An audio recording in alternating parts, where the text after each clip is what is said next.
मित्रों की महफिल आज अनुराग के घर लगनी थी।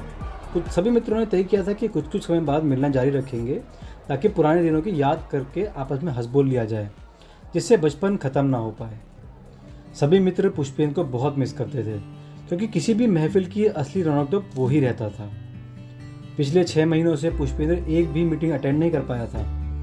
कारण ये था कि उसका ट्रांसफ़र सिटी बैंक की लंदन ब्रांच में हो गया था।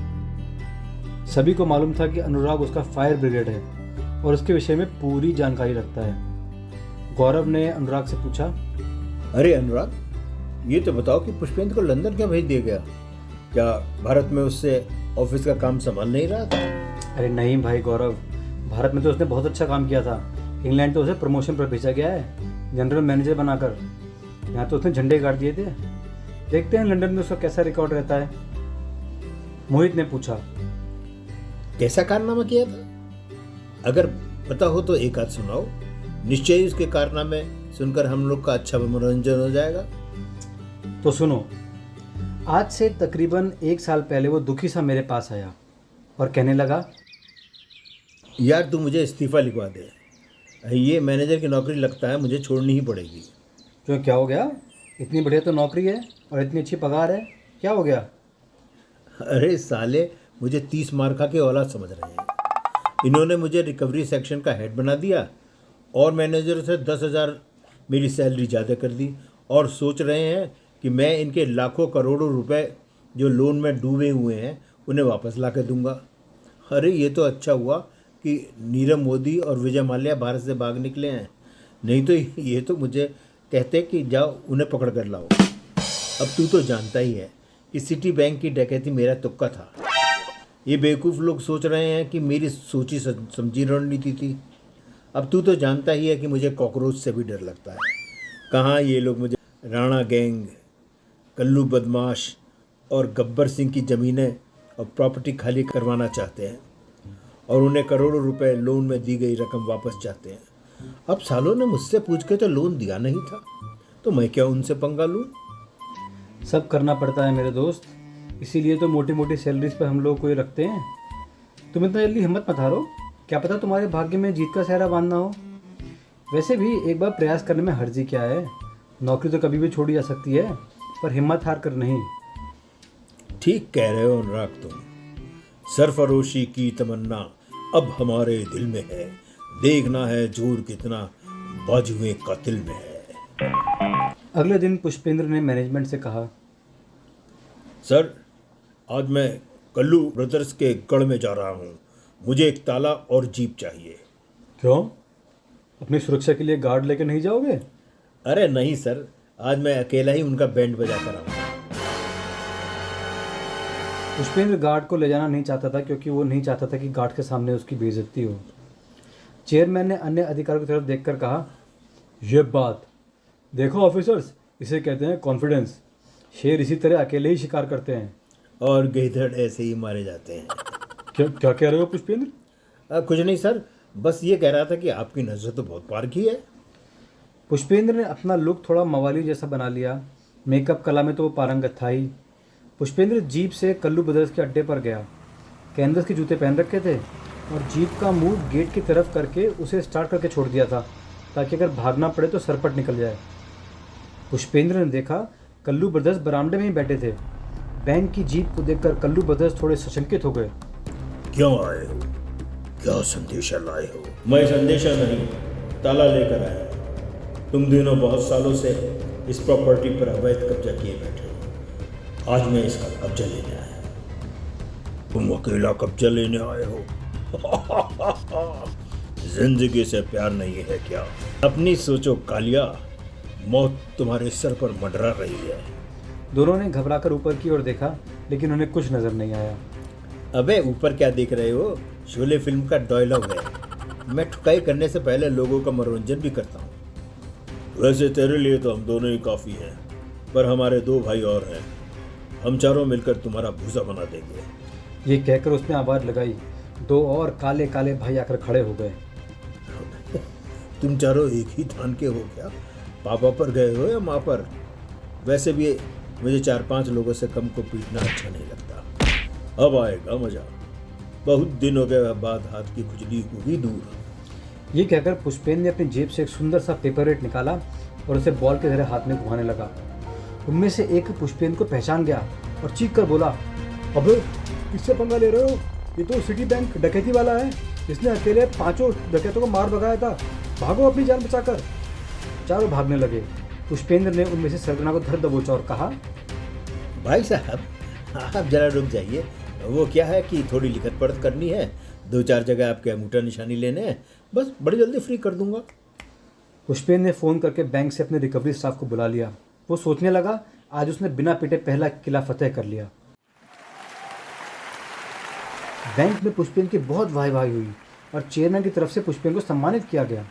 चेयरमैन ने पूछा, अगले महीने तुम्हारा दूसरा शिकार कौन होगा, राणा गैंग या गब्बर? साला ऐसे कह रहा है जैसे मछलियों का शिकार करना हो।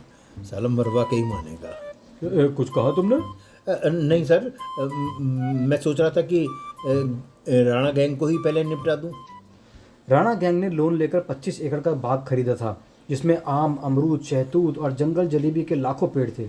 ज़मीनें इतने मौके की थी कि केवल ज़मीन की कीमत 150 करोड़ आकी गई थी। यहाँ राणा अपने 20-25 बदमाशों के साथ अय्याशी करता था, जुआ और सट्टा खिलाता था। राणा का उसकी ज़मीन पर एक छत्र राज्य था। पुलिस वाले भी राणा के बाग में जाने से डरते थे।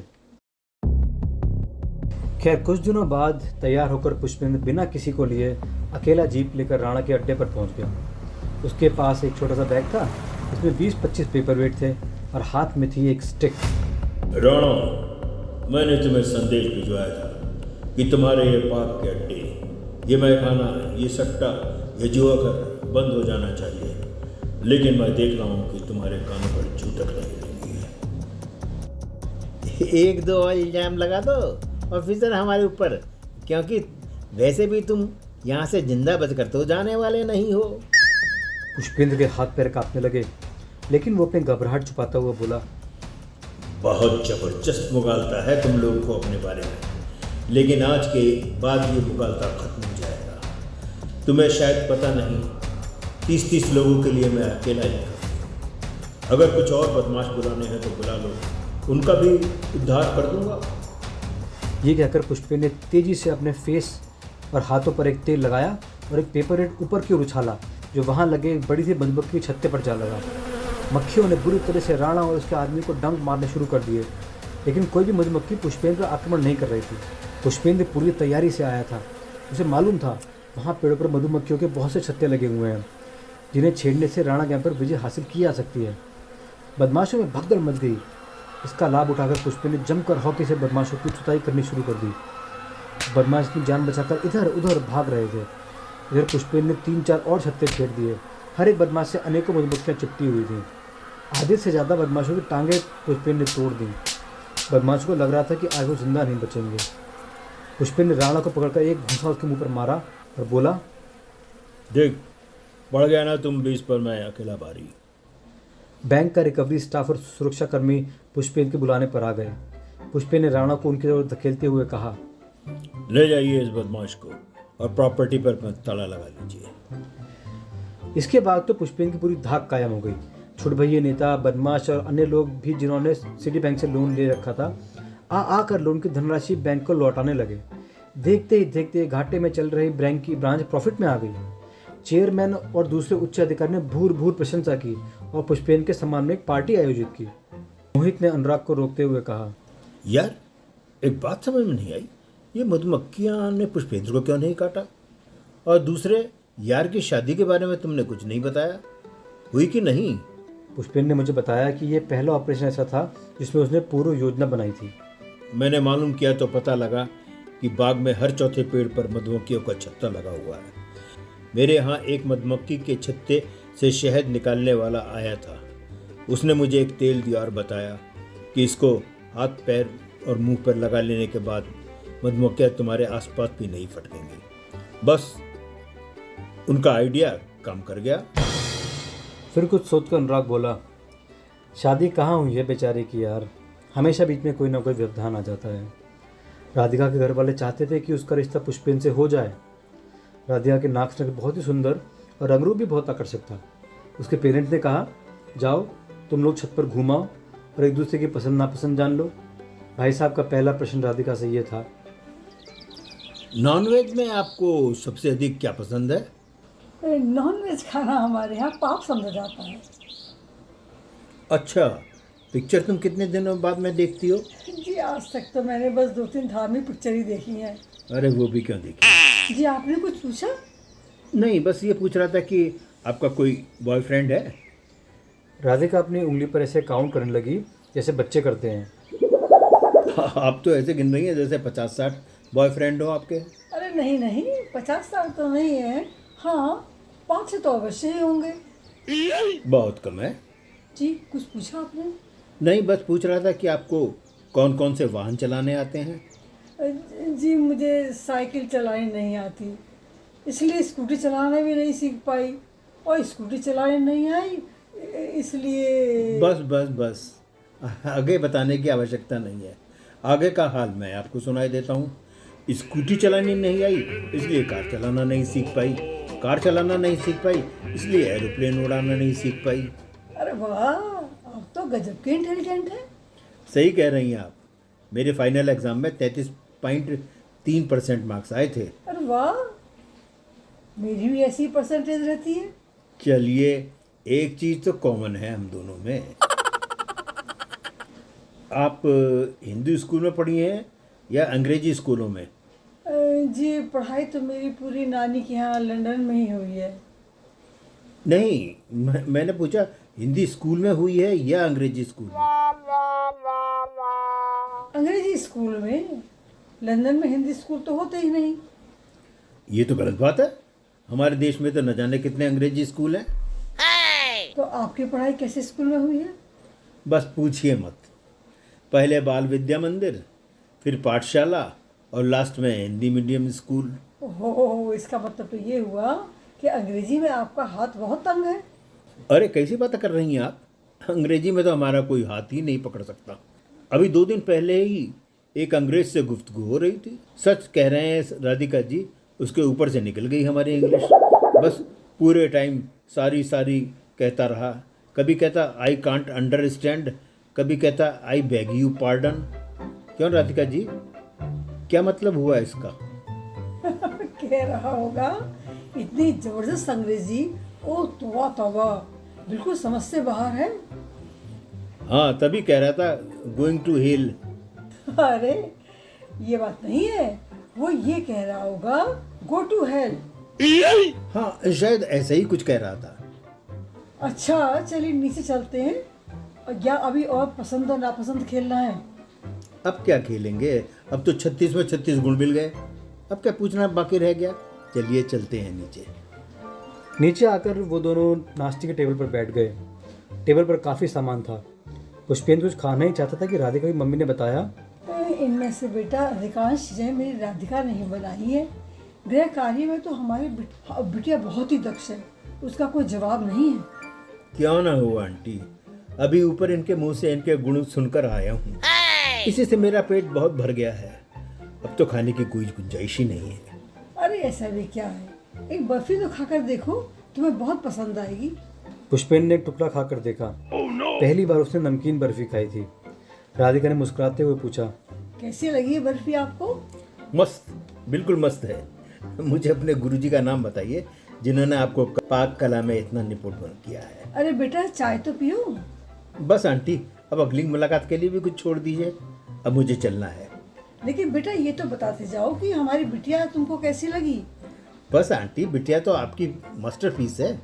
बाकी इनके विषय में मेरा दोस्त अनुराग आपको बताएगा। दूसरे दिन उन्होंने बबीता देखी। लड़की ठीक ठाक थी। राधिका के मुकाबले तो 18 ही होगी, पर दोनों पक्षों में सब कुछ तय हो गया। 11 तारीख को रोकना रखा गया, लेकिन 10 तारीख को बंदे ने ये सोचकर कि 2 लड़के बबीता को छेड़ रहे हैं, उनकी धुनाई कर दी, जबकि वो बबीता के सगे भाई थे। बस अब तीसरे रिश्ते का हमें इंतज़ार है। अच्छा, अब वापस पप्पू के काम के बारे में बताओ। तुम कह रहे थे कि तीसरा शिकार पुष्पेंद्र को बड़ा भारी पड़ गया था। थोड़ा सा उसके बारे में ही बता दो। कुछ उच्च कोटि के कारनामे करके भाई साहब ओवर कॉन्फिडेंट हो गए थे। उन्होंने गब्बर सिंह को बड़े हल्के में ले लिया। पुष्पेंद्र ने गब्बर की प्रॉपर्टीज़ के बाहर चारों तरफ पोस्टर लगवा दिए कि गब्बर 15 तारीख तक ऑफिस में आकर अपना बकाया अदा कर दे, नहीं तो विवश होकर बैंक को रिकवरी की कार्यवाही करनी पड़ेगी। गब्बर सिंह ने तुरंत अपने आदमी को दौड़ा दिया और हुक्म दिया कि पुष्पेंद्र को पकड़कर उसके सामने पेश किया जाए, लेकिन पुष्पेंद्र उनके पकड़ में नहीं आया। थक हार कर सारे वापस लौट आए। बड़ा सा गैराज था जिसमें गब्बर अपने लोगों से हिसाब किताब किया करता था। सबने लौटकर बताया, सरदार, लगता है पुष्पेंद्र डर के मारे शहर छोड़कर भाग गया है। हमने उसको चारों ओर ढूंढा लेकिन वो कहीं नहीं मिला। तभी वहां पर एक आवाज़ गूंजी, तुम लोग मुझे न जाने कहाँ कहाँ तलाश कर रहे हो और मैं तुम्हारा यहाँ इंतज़ार कर रहा हूँ। हमारी वार्निंग के बाद भी तुमने ये जगह खाली नहीं की, न ही अपने अकाउंट सेटल किए हैं। अब अंजाम भुगतने के लिए तैयार हो जाओ। ये कहकर भाई साहब ने अपनी जेब से एक ताला निकाला और जाकर गेट पर लगा दिया। फिर बोले, ले गब्बर, ये चाबी तू अपनी जेब में डाल दे। अब ये ताला मैं तेरी जेब से चाबी निकाल कर ही खोलूँगा। ये गब्बर भी एक नंबर का लफंडर था। वो समझ गया कि भाई साहब कितने पानी में हैं। उसने अपने लोगों को निर्देश दिया और सब ने अपने हाथों से पिस्तौलें निकाल ली। गब्बर ने पूछा, क्यों तुम नहीं लाए पिस्तौल? अरे तुम भी निकाल लो अपनी पिस्तौल, नहीं तो इन लड़कों की गोलियों का जवाब कैसे दोगे? क्या पेपर वेट से? पर अफसोस, अब तो ये लड़के तुमको जेब में क्या कहीं खुजाने भी नहीं देंगे। बिग बिग बनकर तुम पहले ही अपनी बेवकूफ़ी का परिचय दे चुके हो और ताली तुम हमें सौंप ही चुके हो। अब क्या करोगे? पुष्पेंद्र को पहली बार पता लगा कि वो कितनी बड़ी गलती कर चुका है। उसके चेहरे पर हवाइयाँ उड़ने लगी। फिर बात बनाते हुए पप्पू ने कहा, यार गब्बर, मैं तुम लोगों से लड़ने थोड़ी आया हूँ भाई। यहाँ तो मैं ताश खेलने का प्रोग्राम बना कर आया था और गेट इसलिए लॉक कर दिया कि कोई हम लोग को डिस्टर्ब ना करे। अब अगर तुम्हें ताला लगाना बुरा लगा है तो लाओ चाबी, मैं भी खोल देता हूँ। नकली हंसी हंसते हुए पुष्पेंद्र बोला, और वो जो डायलॉग बाजी कर रहा था वो किसके लिए? अच्छा, वो आजकल बड़े बड़े कलाकारों की मिमिक्री करना सीख रहेला है। अच्छा लगा हो तो 2-4 नमूने और पेश करूं। कितना इनाम रखा है रे सरकार हम पर। चुप पप्पू के बच्चे, अब तू हमारे चंगुल में आ गया है। तू हमारा एक काम करेगा। हम लोग अभी वकील के यहाँ से डॉक्यूमेंट बनवा कर लाते हैं कि अब हम पर कोई बकाया नहीं है और उस पर तू हस्ताक्षर करेगा और फिर हम लोग सोचेंगे कि तेरे साथ क्या सलूक किया जाए। गब्बर ने अपने आदमियों को निर्देश दिया कि इसको बांध दो और इसका मोबाइल छीन लो। गब्बर के आदमियों ने पप्पू का मोबाइल छीन लिया और उसे कुर्सी में अच्छी तरह से बांध दिया। अच्छा, मिलते हैं ब्रेक के बाद। गब्बर, तू भी अच्छी कॉमेडी कर लेता है। एक काम करना, आते समय बजरंगी की दुकान से कुछ मीठा और नुक्कड़ की दुकान से पान लेते आना। हाँ बेटा, चिंता मत कर, ले आऊँगा। उनके जाने के बाद भाई साहब को याद आया कि उनके पास एक मोबाइल और है। उन्होंने बंधे हुए ही कोशिश करके अपनी पतलून की दूसरी जेब से मोबाइल निकाला और मुझे फ़ोन किया और मुझसे ऐसे बातें करने लगा जैसे कंपनी गार्डन में बैठा हो। हाँ भाई अनुराग, राधिका के घर मना कर आए थे। हमारे दोस्तों के क्या हाल है? अरे मोहित की शादी कब तय हुई है? मुझे अभी तक पता ही नहीं था कि पुष्पेंद्र किस परेशानी में फंसा हुआ है। मैंने उससे कहा, यार बहुत दिनों से मिल नहीं पाए, अगर आज शाम तू फ्री हो तो आजा, मोहित के घर चलते हैं। यार तुझे ही जाना पड़ेगा, मैं तो चल नहीं पाऊँगा। क्यों, क्या बात हुई? क्या तू बिजी है शाम को? अरे नहीं यार, गब्बर के अड्डे पर फंसा हुआ हूँ। साले ने मेरे हाथ पैर बांध रखे हैं और कचहरी से पेपर बनवाने गया है। कह रहा था 4 बजे तक आऊँगा, फिर तुझे जन्नत पहुँचाऊँगा। मैं एकदम स्तब्ध रह गया। क्या कह रहा है पुष्पेंद्र? इतनी बड़ी घटना हो गई, इतना लाइटली कैसे ले सकता है? तू होश में तो है ना? जन्नत पहुँचाऊँगा मतलब मालूम है वो लोग तुझे मार डालेंगे। तुरंत बता तू कहाँ है, मैं अभी आता हूँ। गब्बर के अड्डे का पता पूछकर मैं तुरंत शाखा गया, जहाँ मैं अब भी रोज़ सुबह जाता हूँ। वहाँ से मैंने तुरंत अपने 20-25 लड़कों की मदद ली, ताला तोड़ा और पुष्पेंद्र को बंद मुक्त किया और कहा, चलो। लेकिन पट्टा बोला, तीसरा शिकार तो करके ही चलेंगे। थोड़ी देर में ही गब्बर अपने आदमियों के साथ आ गया। हम सब लाठी लेकर गोदाम में जगह जगह छुपे हुए थे। गब्बर और गब्बर के आदमी असावधान थे। जैसे ही वो गोदाम में घुसे, लाठियों से उनका स्वागत किया गया। थोड़ी ही देर में सीन उलट गया। अब गब्बर बंधा हुआ था और पुष्पेंद्र उससे पूछ रहा था, क्यों रे, क्या हुआ? बजरंगी की दुकान से मीठा क्यों नहीं लाया बे? थोड़ी देर में बैंक का रिकवरी स्टाफ भी आ गया। और इस तरह से हमारे पुष्पेंद्र ने तीसरा किला भी फतेह कर लिया। अब तो चारों तरफ उसकी जीत का डंका बज गया।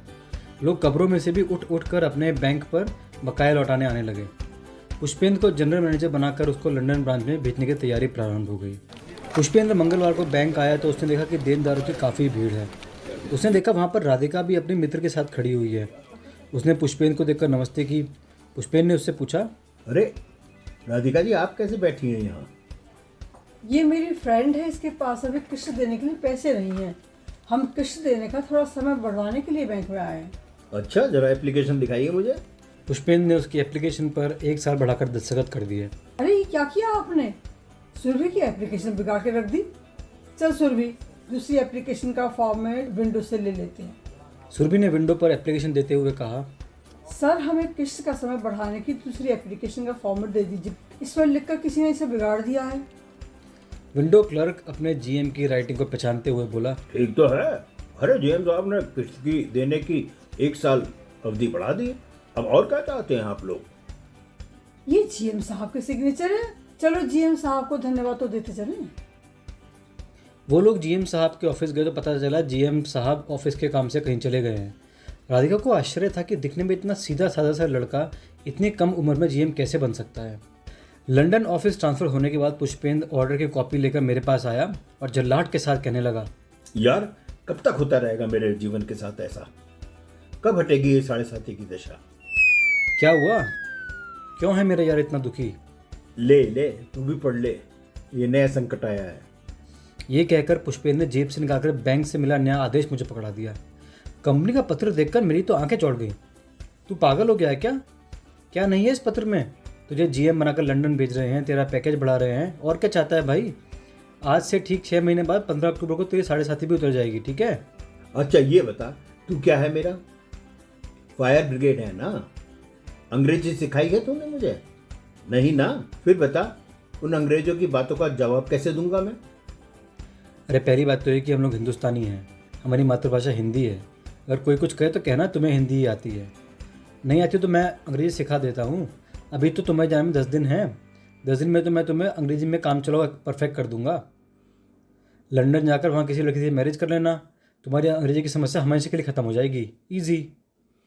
वो तो खत्म हो जाएगी, लेकिन दो भाषियाँ जो दो रखने पड़ेंगे, एक हिंदी को अंग्रेजी में ट्रांसलेट करने वाला और दूसरा अंग्रेजी को हिंदी में ट्रांसलेट करने वाला।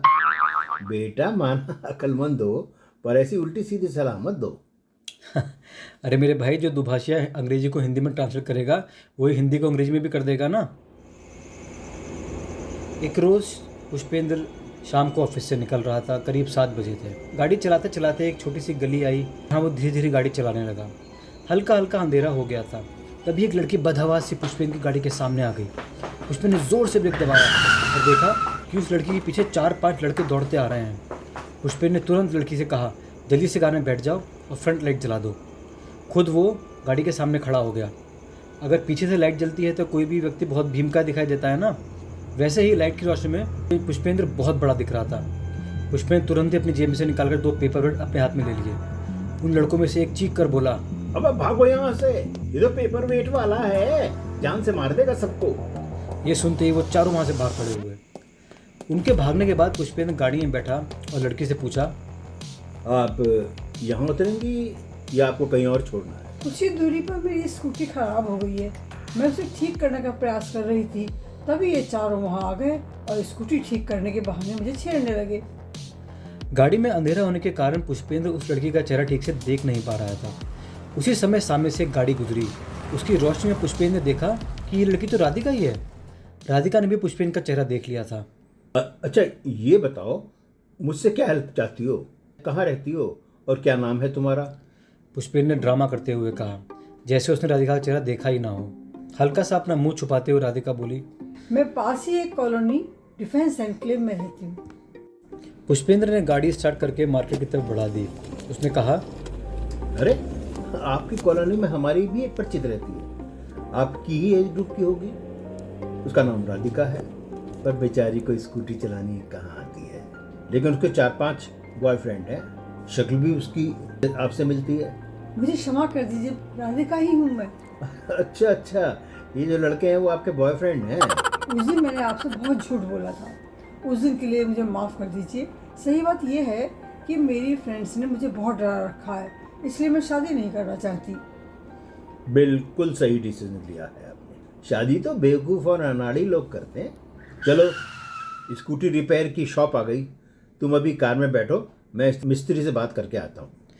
मिस्त्री अपनी बाइक से गया और स्कूटी को ठीक करके वापस ले आया। ठीक है राधिका, आपकी स्कूटी ठीक हो गई है, अब मैं चलता हूँ। वैसे भी डिफेंस एनक्लेव यहाँ से बहुत पास है। अगले दिन 10 बजे के लगभग मैं पुष्पेंद्र के घर गया और मैंने उससे कहा, चलो तुम्हें एक लड़की देखने चलना है। लड़की का नाम मनीषा है।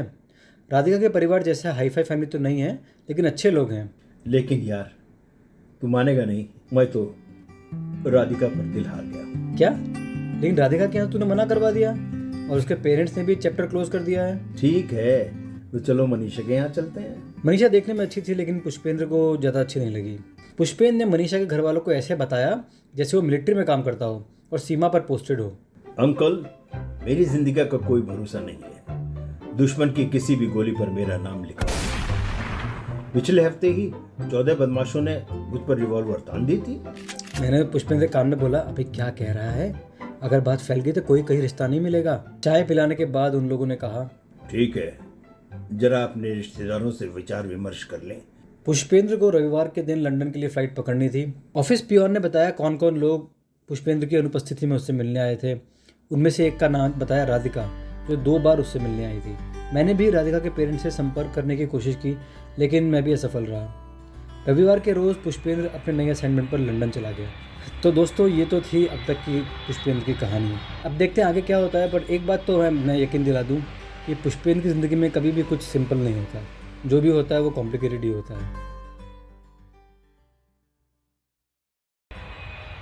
लंदन एयरपोर्ट पर पुष्पेंद्र को रिसीव करने बैंक का एक कर्मचारी पैट्रिक आया।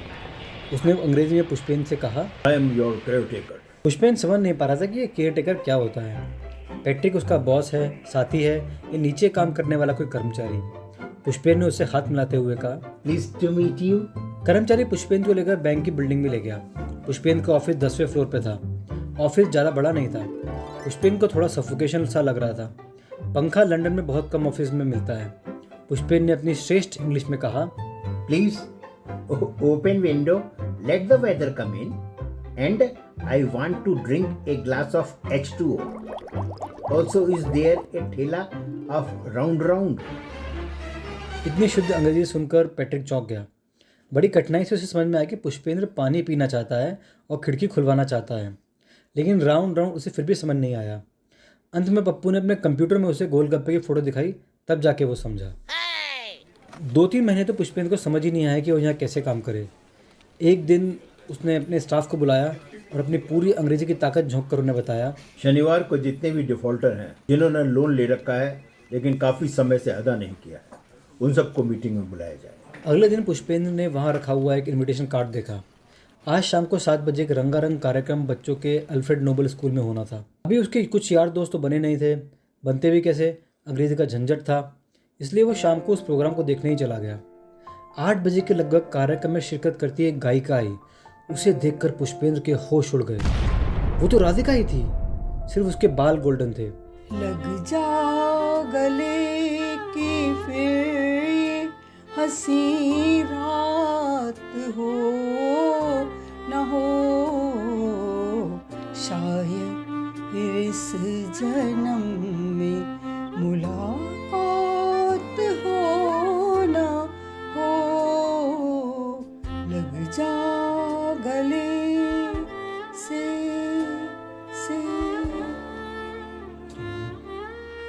पुष्पेंद्र सोचता रहा, ये कौन है? राधिका ही है क्या? पर इसके बालों को क्या हुआ? पुष्पेंद्र अपने पड़ोस में बैठे गोरे की तरफ मुड़ा और बोला, that is my friend Radhika. No, that is Maria. Oh no, that is my friend Radhika. See there. गोरे ने अपनी उंगली से एक बोर्ड की ओर दिखाया जिस पे सिंगर का नाम लिखा था। वहाँ लिखा था मिस मारिया। एक पल को पप्पू को चक्कर आ गया। क्या 2 लोग इतने हूबहू सेम दिख सकते हैं? मारिया ने बहुत सुंदर और बड़े तरन्नुम के साथ गाना प्रस्तुत किया, लेकिन कमाल की बात यह थी कि उसने हिंदी गाना गाया था। पुष्पेंद्र ने टूटी फूटी अंग्रेजी में मंच से आ रहे एक व्यक्ति से पूछा, I want to meet Maria. I don't know what you mean, sorry. Pushpendra खुद ही स्कूल की क्लासेस में झांक कर मारिया को ढूंढने लगा। वहाँ एक सिक्योरिटी वाले ने उसे घूमता हुआ देखा तो उसका पीछा किया और उसे रोक लिया और पूछा, क्या कर रहे हो यहाँ? क्यों तका जाके कर रहे हो? Searching friend Maria. Maria is your friend? Yes yes. लोगों ने मारिया को बुलाकर कहा, ये सज्जन आपसे मिलना चाहते थे।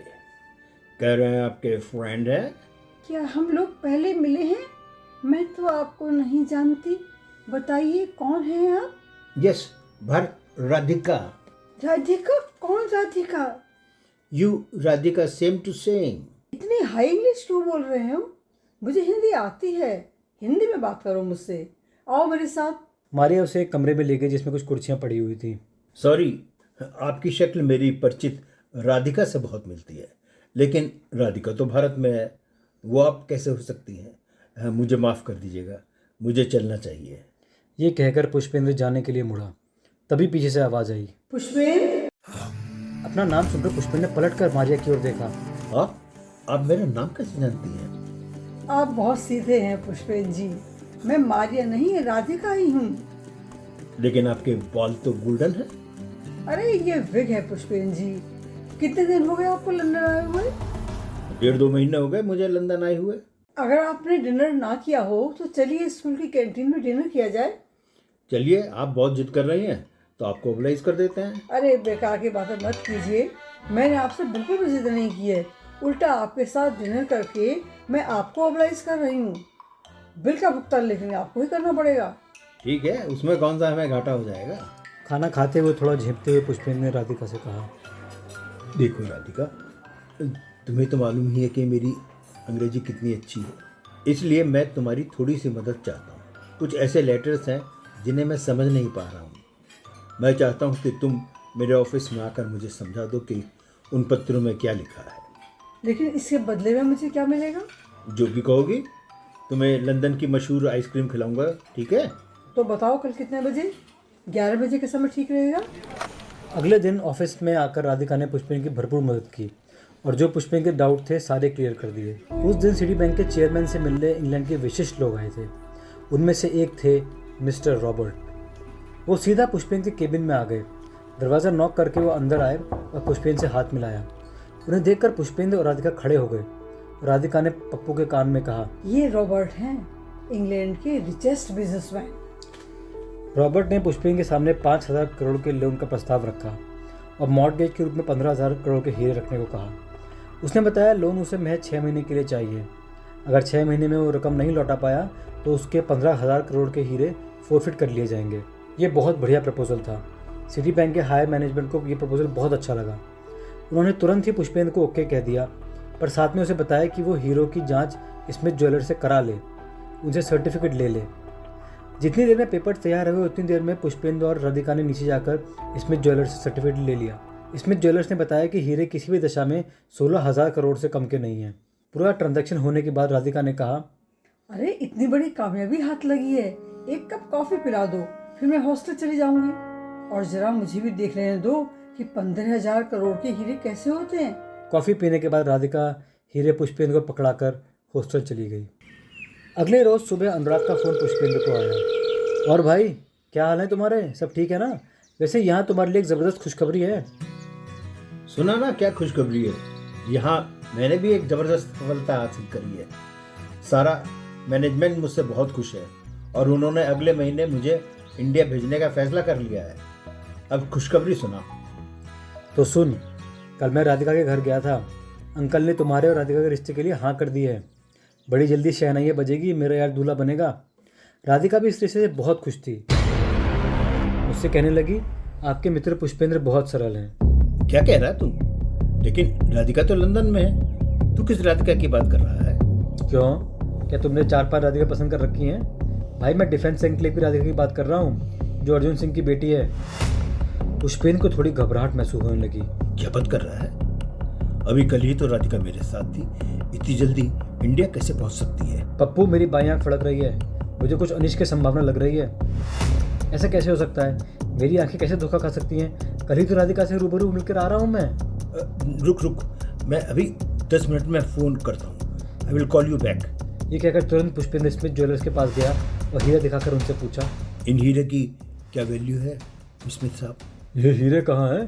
कांच के टुकड़े हैं, इनके तो कोई तुम्हें एक ढेला भी नहीं देगा। पुष्पेंद्र एकदम धक्क से रह गया। इतना निराश और हताश उसने अपने आप को जीवन में कभी महसूस नहीं किया था। 2 मिनट में ही वो बड़े खतरनाक और भयानक सपने देखने लगा। उसे लग रहा था जैसे उसे किसी ने आसमान से धरती पर लापटका हो।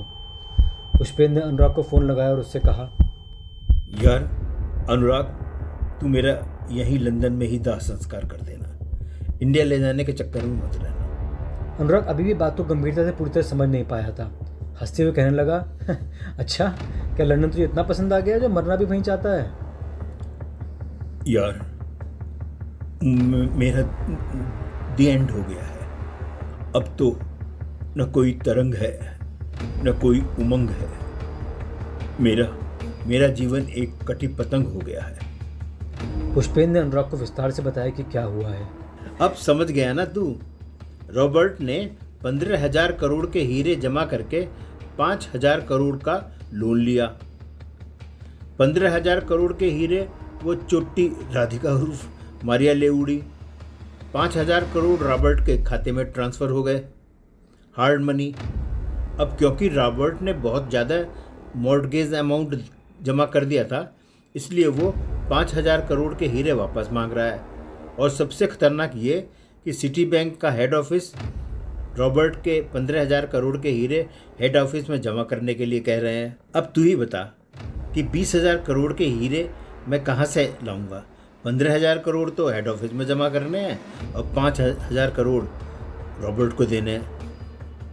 वो तो साला अपना दिल बहुत मजबूत है, वरना कोई दूसरा होता तो अब तक कब का निपट गया होता। अनुराग ने काफ़ी सोचने के बाद कहा, पुष्पेंद्र यार, बात तो वाकई बहुत सीरियस है, इतनी गंभीर कि उसमें कोई उपमा नहीं दी जा सकती। हो सकता है कि साढ़े साथी तेरी आखिरी परीक्षा ले रही हो, और फिर जब ये सब हो ही गया है तो सीमा पर सिपाही की तरह लड़कर जान दे। मैंने तुम्हें बताया था कि राधिका आज अपनी डिग्री लेने लंदन पहुंच रही है।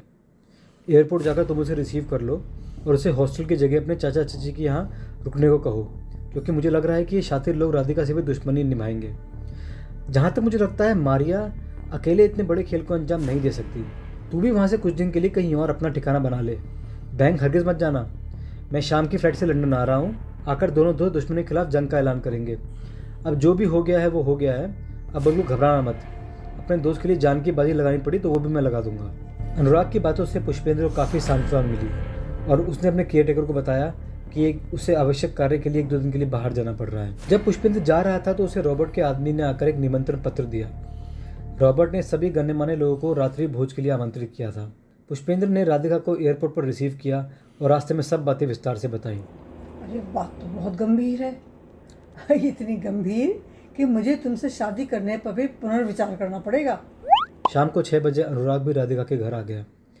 तीनों आधे घंटे तक विचार विमर्श करते रहे कि कैसे मारिया को सबक सिखाया जाए। राधिका ने कहा, एक बार मेरे एक दोस्त ने मुझे बताया था कि एक और लड़की है लंदन में जो एकदम मेरे जैसी लगती है। मुझे लगा वो मजाक कर रही है, पर लगता है वो सही है। मैं उस दोस्त से उस हमशक्ल लड़की का पता पूछती हूँ, हो ना हो वो मारिया ही होगी।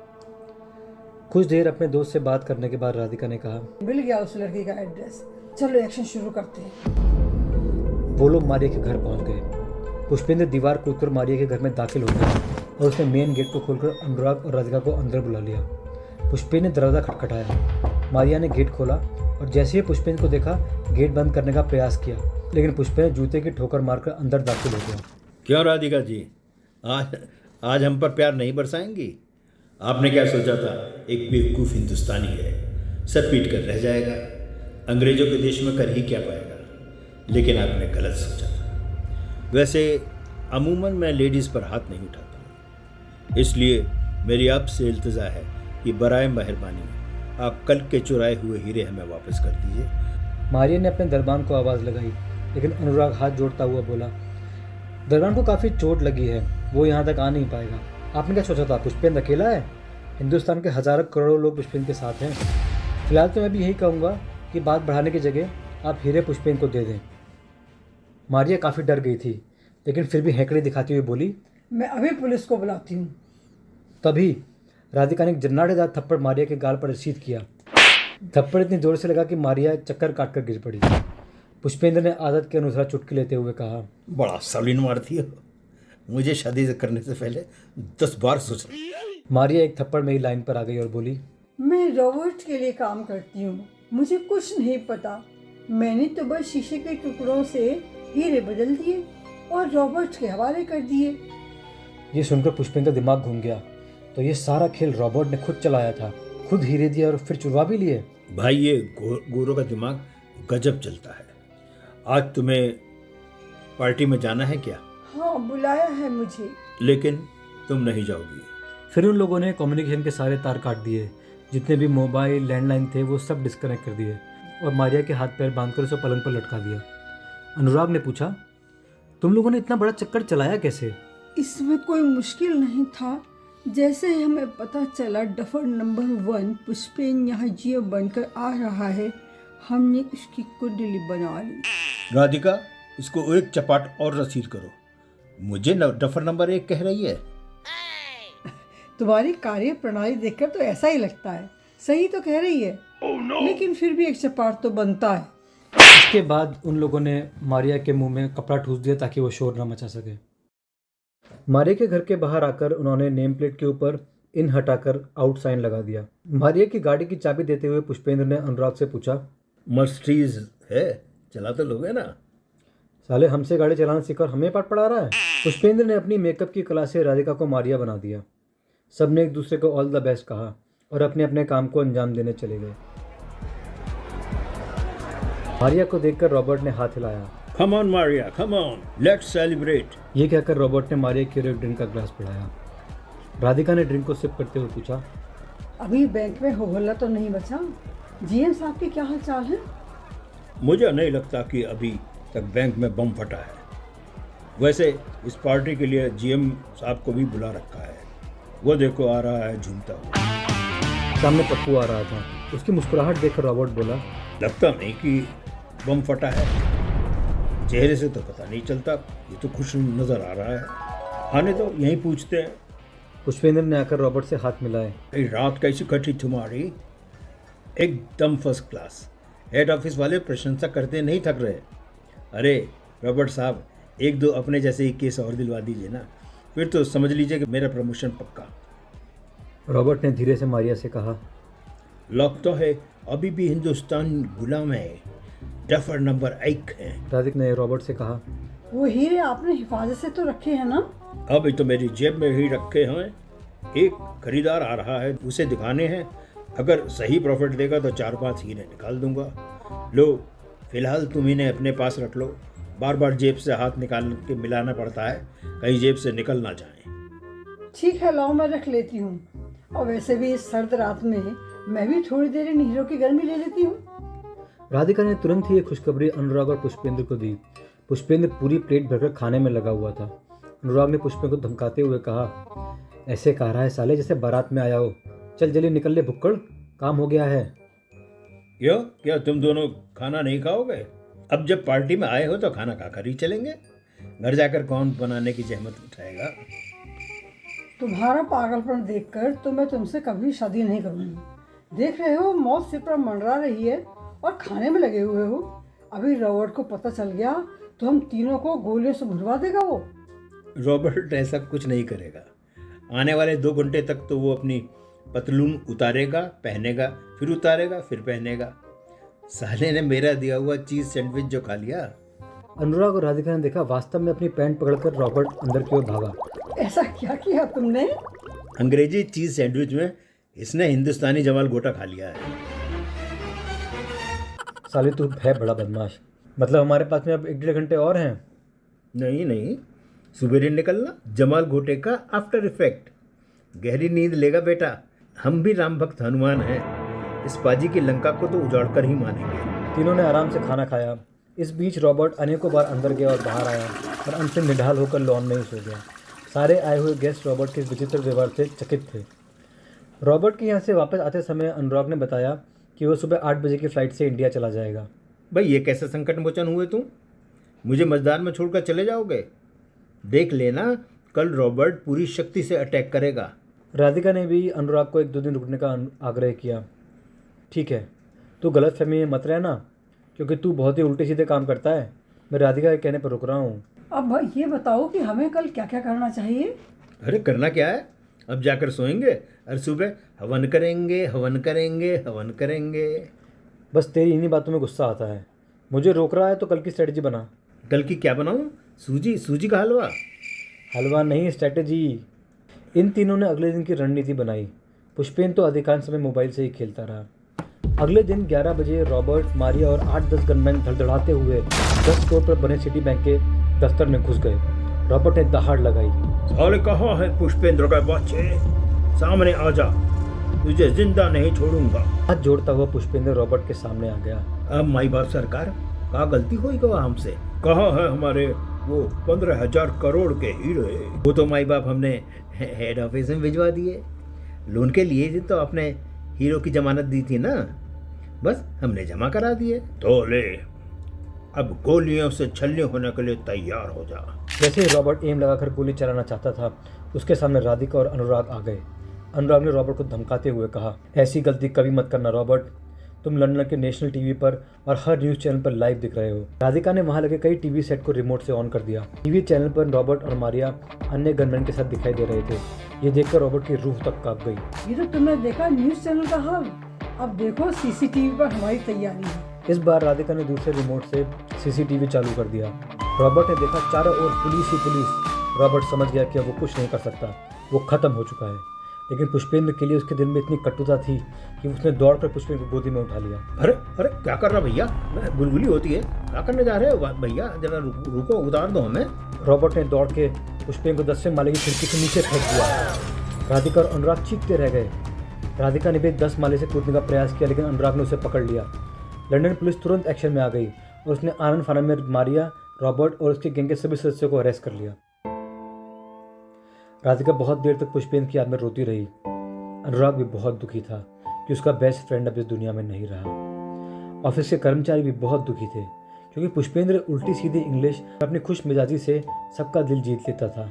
चलो राधिका, मैं तुम्हें नानी या चाची के यहाँ छोड़ देता हूँ। गाड़ी स्टार्ट करते हुए अनुराग ने कहा, देखो तुम्हारी तो पुष्पेंद्र से महज 1-2 मुलाकातें ही हुई है ना, तभी तुम उसे कितना मिस कर रही हो। लेकिन मैं तो उसका फायर ब्रिगेड था, 8वीं कक्षा से उसके साथ था। यार तो मुझे बहुत याद आएगा। उसी समय पीछे से एक भारी भरकम आवाज़ आई। कौन मर गया भाई? किसकी बातें कर रहे हो तुम लोग? उसने दोनों के कंधों पर हाथ रखा। राधिका और अनुराग बहुत बुरी तरह डर गए। उन्होंने एक साथ पीछे मुड़कर देखा। साले तू मरा नहीं? मरता कैसे? तेरी यारी और राधिका की चाहत ने बनने नहीं दिया। लेकिन ये चमत्कार हुआ कैसे? यारों, नीचे मैट्रेस का ट्रक खड़ा हुआ था, उन्होंने उस पर मुझे फेंक दिया। मुझे तो बहुत गुलगुली सी लगी। साले गुलगुली के बच्चे, हमारी जान निकल गई थी। राधिका का रो रो कर बुरा हाल था। अब तुझे ले चल के बांध की तेरी पिटाई करेंगे। वैसे एक बात और बतानी है तुम्हें, तुम जो अंधविश्वास के चक्कर में पड़े रहते हो ना, वो कितना गलत है। बच्चे, तुम्हारी 7.5 1 महीने पहले ही खत्म हो गई थी। तुम पर असली संकट तो 7.5 खत्म होने के बाद में आया है, समझे?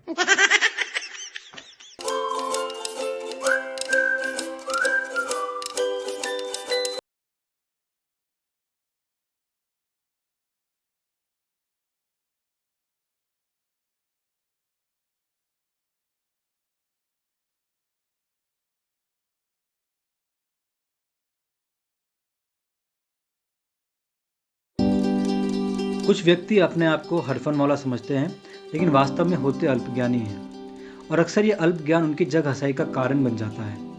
अंग्रेजी की एक कहावत है ना, jack of all trades master of none.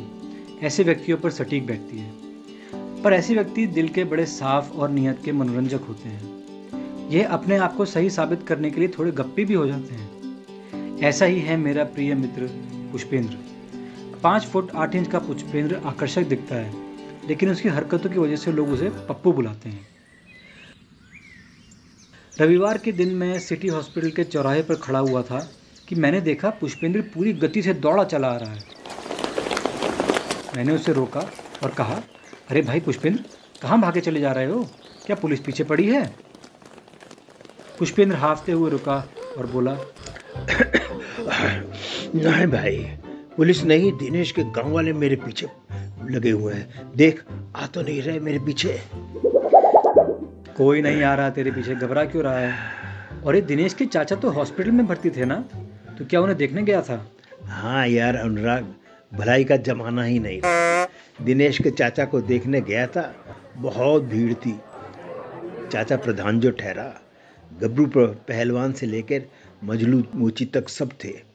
और ये समझ ले कि सब साले थूक लगा के मेरे ही पीछे पड़ गए। घबराया हुआ पुष्पेंद्र अभी भी हाँफ रहा था। मैं तुरंत भाग गया कि याड़ी जरूर कोई उल्टी सीधी हरकत करके आया है। मैंने पूछा, तुमने कुछ कहा था क्या उन लोगों को? अरे नहीं यार, सालों को फ्री में एक्सपर्ट राय दी, दवाई बताई, पर सच चाचा की हालत बड़ी नाजुक है। और तू तो जानता है मैं सदैव सच बोलने वाला इंसान हूँ। सद रक्षणाय खल निग्रणाय।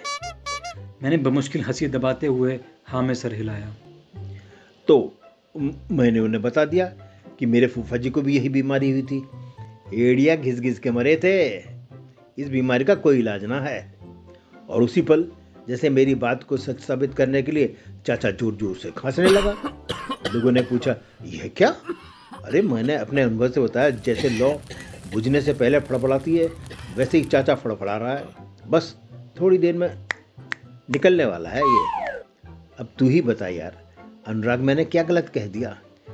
पूरी कोशिश के बावजूद भी हंसी मेरे होठों के कोने पर आने लगी थी। बस इतनी सी बात पर पता नहीं बुड्ढे को कैसा जोश आया, खांसी के बीच ही उठ बैठा और प्रधानी दिखाने लगा। बोला, यह कौन नामाकूल है जो मुझे जिंदे को मार देगा? मारो साले को। बस प्रधान का इतना कहना था कि सारे दीवाने लट लेकर मेरे पीछे लगी लिए। सारे अस्पताल में हू हल्ला मच गया। लेकिन मैं कहाँ हूँ था उनकी पकड़ में। ऐसा रपटा कि सबके तेल लगे डंडे प्यासे रह गए। तुझे तो मालूम ही है ना, जब से ज्योतिषी ने बताया है कि मेरे पर 7.5 चल रही है, मैं रात में भी दौड़ने के जूते पहनकर सोता हूँ। पुष्पेंद्र ने ये सारी बातें पूरी भावनाओं के साथ कही थी और फिर कुछ देर मेरी ओर देखने लगा। इधर इस पूरे घटनाक्रम की कल्पना कर करके मेरी हंसी नहीं रुक रही थी। मेरे हंसी के आंसुओं को नजरअंदाज करते हुए वो बोला, यार अनुराग, ये 7.5 कब खत्म होगी? ज्योतिषी ने कब कहा था कि अच्छा समय आएगा? अब तक मैं अपना पेट पकड़ पकड़ के हंस रहा था।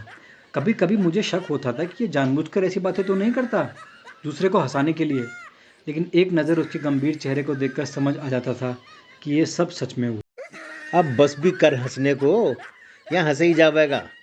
ऐसा ना मैंने कोई जोक मार दिया, अपनी आप बीती बता रही हूँ। सहानुभूति करने से तो रहा, उल्टे हंसे जा रही है। अरे बता ना ज्योतिषी क्या कह रहा था? पुष्पेंद्र चिढ़ते हुए बोला। मैंने संभलते हुए कहा, अभी तो पूरे 3 साल हैं बच्चू, संभल के चल हादसों से। अरे यार कहाँ से संभलूं, रोज ही कोई ना कोई हादसा हो जावे है। अब कल ही की सुन ले, तुम्हारे घर के पास में वो आदिमानव घटोत्कच का घर है ना, वहाँ छोटे छोटे बच्चे उछल उछल के घंटी बजाने की कोशिश कर रहे थे, पर उनका हाथ नहीं पहुँच रहा था। अब मैंने बच्चों की सहायता के लिए बेल बजा दी। बच्चे तो सारे तितर बितर हो गए, बस मैं खड़ा रह गया घटोत्कच के सामने। थोड़ी देर तो हमने एक दूसरे को कुत्ते की तरह घूरा। फिर इससे पहले कि उसका हाथ मेरे गिरवत को छू पाता, तेरे भाई ने 100 मीटर की रेस लगा दी। पुष्पेंद्र गर्व से बोला, अच्छा हुआ तूने रेस लगा दी। अगर घटोत्कच के हाथ पड़ जाता ना बच्चू, तो वह तुझे बहुत उधेड़ता। खैर ये छोड़, और सुना क्या प्रोग्राम है आज का? अगर कोई प्रोग्राम नहीं है तो क्या मोहित का भला कर दें? बहुत दिनों से पीछे पड़ा हुआ है वो। यार यह भी बड़ा खतरे का काम है। अरे अगर उन लोग ने पहचान लिया तो पूरा मोहल्ला घी में डुबो डुबो के पी लेगा। सोच ले, और उसका दादा या चाचा तो मैं बनने वाला नहीं। साला प्यार वह करे और पिटे हम। क्या बात कर रहे हो? तुम्हें तो नाटक एक्टिंग का शौक है ना? एक्टिंग करते हुए क्या मजे हुए कलाकार लगते हो। चलो दादा मत बनना, चाचा बन जाना। बस एक तू ही तो हरफन मौला है हमारे ग्रुप में भाई। मैं पुष्पेंद्र को चढ़ा ही रहा था कि मोहित भी वहाँ आ गया और आते ही जिद करनी शुरू कर दी, चलो ना तुम लोग, वरना फिर कब चलोगे? जब राखी दूसरे की हो जाएगी और मेरे हाथ में राखी बांध देगी तब चलोगे क्या? आज का उन्होंने समय भी दिया है। अंत में हम तीनों चलने को तैयार हो गए। मैं मोहित का मित्र और पुष्पेंद्र उसका चाचा बनने को तैयार हुआ। मनी मन मुझे राहत थी कि अगर कुछ गड़बड़ हुई तो मैं तो लड़के का दोस्त बनकर निकल लूंगा, पिटेगा तो लड़के का चाचा। रंगमंच के स्टूडियो में जाकर पुष्पेंद्र ने चाचा का मेकअप कराया। मेकअप कराकर जब वो स्टूडियो के बाहर निकला तो मोहित मैं उसे देखते ही रह गए। पुष्पेंद्र 55 साल का अधेड़ लग रहा था। बाल आधे सफ़ेद आधे काले थे। एक मंजे हुए कलाकार की तरह उसने अपनी चाल ढाल में भी बुढ़ापे का अंदाज घोल दिया था। राखी का परिवार मोदी नगर रहता था। गाजियाबाद से मोदी नगर आधे घंटे का रास्ता था। हम तीनों रेलवे स्टेशन पहुंचे तो देखा कि गाड़ी के अंदर बहुत भीड़ है। मैंने सोचा कि हम लोग आज तो जा ही नहीं पाएंगे। पुष्पेंद्र बोला, कहो तो डिब्बा खाली करवा दूँ? कैसे करवा देगा? मैं नाराज़ होते हुए कहा। अरे वो हम पे छोड़, इधर कान ला। फिर उसने मेरे और मोहित के पास आकर कुछ कहा। उसका प्लान सुनकर हम दोनों के ही चेहरे पर हंसी आ गई। मैं और मोहित ट्रेन में चढ़ गए और आपस में बात करने लगे। तभी पुष्पेंद्र आया और ट्रेन में चढ़ने लगा। मैंने उसे देखते ही कहा, अबे वो कोरोना पॉजिटिव, कहाँ चला आ रहा है? अभी तो तेरा कोरोना पॉजिटिव का रिजल्ट आया था ना, फालतू में सबको कोरोना करेगा क्या? ये सुनते ही पूरे डिब्बे में हलचल मच गई और आनंद फानंद में कई सीट खाली हो गई। हम लोग आराम से खिड़की की हवा खाते हुए आए। राखी के घर के लिए हमने कुछ मिठाई और चॉकलेट खरीदी। मोहित थोड़ा झिझकते हुए बोला, प्लीज पप्पू, ज्यादा ऊंची ऊंची मत छोड़ना, कभी बात बनते बनते बिगड़ जाए। बात सच थी। पप्पू को ओवर एक्टिंग करने का बहुत शौक था। महाभारत में एक बार धृतराष्ट्र का अभिनय करते करते कहने लगा, संजय, हमारी नेत्र ज्योति लौट आई है, चलो हम कुरुक्षेत्र में जाके पांडवों को अकेले ही हराते हैं। वो पहली और आखिरी बार था कि उसे नाट्य समिति ने कोई रोल करने को दिया था। जब वे चाचा से जवान चलाता है, चल कान पकड़। पुष्पेंद्र ने मोहित को डांटते हुए कहा। साला अपने आप को सचमुच का चाचा समझ रहा है। मुझे पक्का शक है ये खेल बिगाड़ेगा। मोहित ने मेरे कान में कहा, घबरा मत, सब ठीक होगा, तू चुपचाप बैठना, और अगर पुष्पेंद्र कहीं ज़्यादा बोलेगा तो मुझे इशारा कर देना। मैं उसके साथ ही बैठा रहूँगा और हाथ दबाकर उसे रोकता रहूँगा, ओके? राखी की मम्मी, चाची, चाची के 2 बच्चे, राखी की छोटी बहन और भाई ड्राइंग रूम में आकर बैठ गए। भरा पूरा परिवार लग रहा था। पुष्पेंद्र कुछ देर उन्हें निहारता रहा, जैसे बड़े लोग छोटों को निहारते हैं, लेकिन बार बार नजरें रपटा के राखी की बहन को घूरे जा रहा था। फिर बोला, अच्छा भरा पूरा परिवार है आपका। मोहित तो इकलौता बेटा है, बस मेरी एक छोटी बहन है, पर बेटा तो इकलौता ही हूँ। मोहित ने बात संभालते हुए कहा। पुष्पेंद्र तुरंत मोहित के कान में धीरे से बोला, तुम्हारी बहन भी है? अबे कभी हमें बताया नहीं तुमने। चुप चाचा, मोहित नाराज होते हुए बोला। राखी की माँ ने पूछा, ये बताइए भाई साहब, मोहित करता क्या है और उसकी आमदनी कितनी है? अब देखिए बहन जी, नकली खांसी मारते हुए पप्पू बोला, लड़के का टीवी, फ्रिज, दूसरे इलेक्ट्रॉनिक सामान का गाजियाबाद में बहुत बड़ा शोरूम है, 50 लाख के करीब सुनते ही मोहित ने तुरंत इशारा किया। का सामान हर महीने शॉप में आता है और बिक जाता है। मैंने धीरे से पप्पू का हाथ दबाया। पुष्पेंद्र ने मुझे घूरते हुए कहा, मोहित का तो केवल 10 लाख ही पड़ा ना मोहित को। राखी की माँ ने आश्चर्य करते हुए कहा, अच्छा, 10 लाख की आमदनी हो जाती है दुकान से? इससे पहले कि चाचा जवाब देते मोहित उसे काटते हुए बोला, बस आंटी जी, जीएसटी, इनकम टैक्स और दूसरे टैक्स काट कूट के 2 लाख के करीब बचते हैं। हाय, इतना टैक्स? भाभी सासू माँ सोच में पड़ गई। निहायत ही नकली खांसी लेते हुए पप्पू फिर बोला, अच्छा सिमरन जी, समधी जी हमें बुलाकर कहाँ चले गए? वह आ जाते तो पूरी बात हो जाती। अभी से कहाँ समझी समझाने गाने गा रहा है साले, और ये नकली खांसी लेना बंद कर, तेरी नकली मूंछों के साथ निकल जाएगी। मैंने पप्पू का हाथ जोर से दबाते हुए कहा। उनके एक मित्र का फोन आया था, कहकर गए हैं थोड़ी देर में आ जाऊंगा। जब तक आप लोग चाय नाश्ता करेंगे तब तक आ ही जाएंगे। आप लोगों को हमारी आर्थिक स्थिति का तो पता है ना, आपकी कोई विशेष मांग जांच तो नहीं है? मांग का तो यह है आंटी, सॉरी बहन जी, ये लग्जरी गाड़ी, air condition, fridge, TV, 25 lakh नकद। ये सुनते ही ड्राइंग रूम में सन्नाटा छा गया। सब एक दूसरे का मुंह ताकने लगे। मैंने अपनी पूरी ताकत से पप्पू का हाथ दबाते हुए कहा, अबे गधे, रिश्ता करवाने आया है या तुड़वाने? अबे चुपचाप बैठकर तमाशा देखो। जहां तुम लोग सोचना बंद कर देते हो, वहां से तुम्हारा चाचा सोचना शुरू करता है। चाचा ने मुझको हल्की हल्की सी चपत लगाते हुए धीरे से कहा। हाँ, तो मैं आप लोग को मांग के बारे में बता रहा था। इन चीज़ों को देने वाले तो कई रिश्ते आए, लेकिन हमें लग्जरी गाड़ी, एयर कंडीशन, नकद ये सब चीज़ें चाहिए ही नहीं। हमें तो बस 2 पीस में लड़की चाहिए। मैंने बीच में टोकते हुए कान में कहा, क्या अनाप शनाप बक रहे हो? 2 पीस का मतलब भी समझते हो? चाचा बोले, तुम लोग चुप रहो। हाँ तो बिकनी जी, मेरा मतलब है समधन जी, हमें 2 पीस वाली लड़की भी नहीं चाहिए। हमें तो सभ्यता में पली एक संस्कारी लड़की चाहिए, जैसे हमारी राखी। अब बहन जी विलम्ब ना करिए, राखी को बुला लीजिए और बढ़िया सा नाश्ता मंगवा दीजिए। नाश्ता लाने के लिए जैसे ही वे लोग उठ गए, मोहित और मैं उस पुष्पेन पर चढ़ बैठे। साले भुक्कड़, तू सारी हरकतें पिटने वाली कर रहा है। अगर इन लोगों से बच भी गया बच्चू, तो हम लोग तो निश्चित तुझे मारेंगे। पुष्पेंद्र उठकर जाने लगा। ठीक है, तो मैं जा रहा हूँ। सालों का रिश्ता भी कराऊं और पिटू भी। वाह भाई वाह। हमने तुरंत हाथ जोड़ लिए। माफ़ कर दे यार, गलती हो गई हमसे। तू नहीं तो हमारा क्या होगा? बैठ जा मेरे चीते, बैठ जा। पुष्पेंद्र तड़ी के साथ बोला। ठीक है, आइंदा मत करना। बैठो, याद रखना दिलवाले हैं, दुल्हनिया तो लेकर ही जाएंगे। कुछ देर में राखी की माँ और चाची राखी के साथ नाश्ता लेकर आ गई। चाची राखी को अपने पास बिठाने लगी। पुष्पेंद्र बोला, अरे बिटिया, वहाँ नहीं, हमारे पास आकर बैठो। और फिर मोहित से कहा, चल सामने जाकर बैठ। पर चाचा जी, मोहित गुस्से में बोला। चाचा से जबान चलाता है। चाचा ने मोहित का कान पकड़ते हुए कहा। मोहित ने अपने कान मलते हुए आज्ञा का पालन किया। चाचा बना पुष्पेंद्र मौके का पूरा फायदा उठा रहा था। राखी के कमर पर हाथ फेरता हुआ बोला, हाँ बेटा, तो कहाँ तक पढ़ी हो? जी मैंने एमएससी किया है और मैं गाजियाबाद की एक कंपनी में काम करती हूँ। मोदी नगर से गाजियाबाद रोज ही आती जाती हूँ। अच्छा, तो वहीं इस गधे से भेंट हुई होगी तुम्हारी। राखी का हाथ अपने हाथ में लेते हुए पुष्पेंद्र ने कहा, अरे बहन जी, आपने तो कुछ खाया ही नहीं, आप भी लीजिए, आप ही का घर है।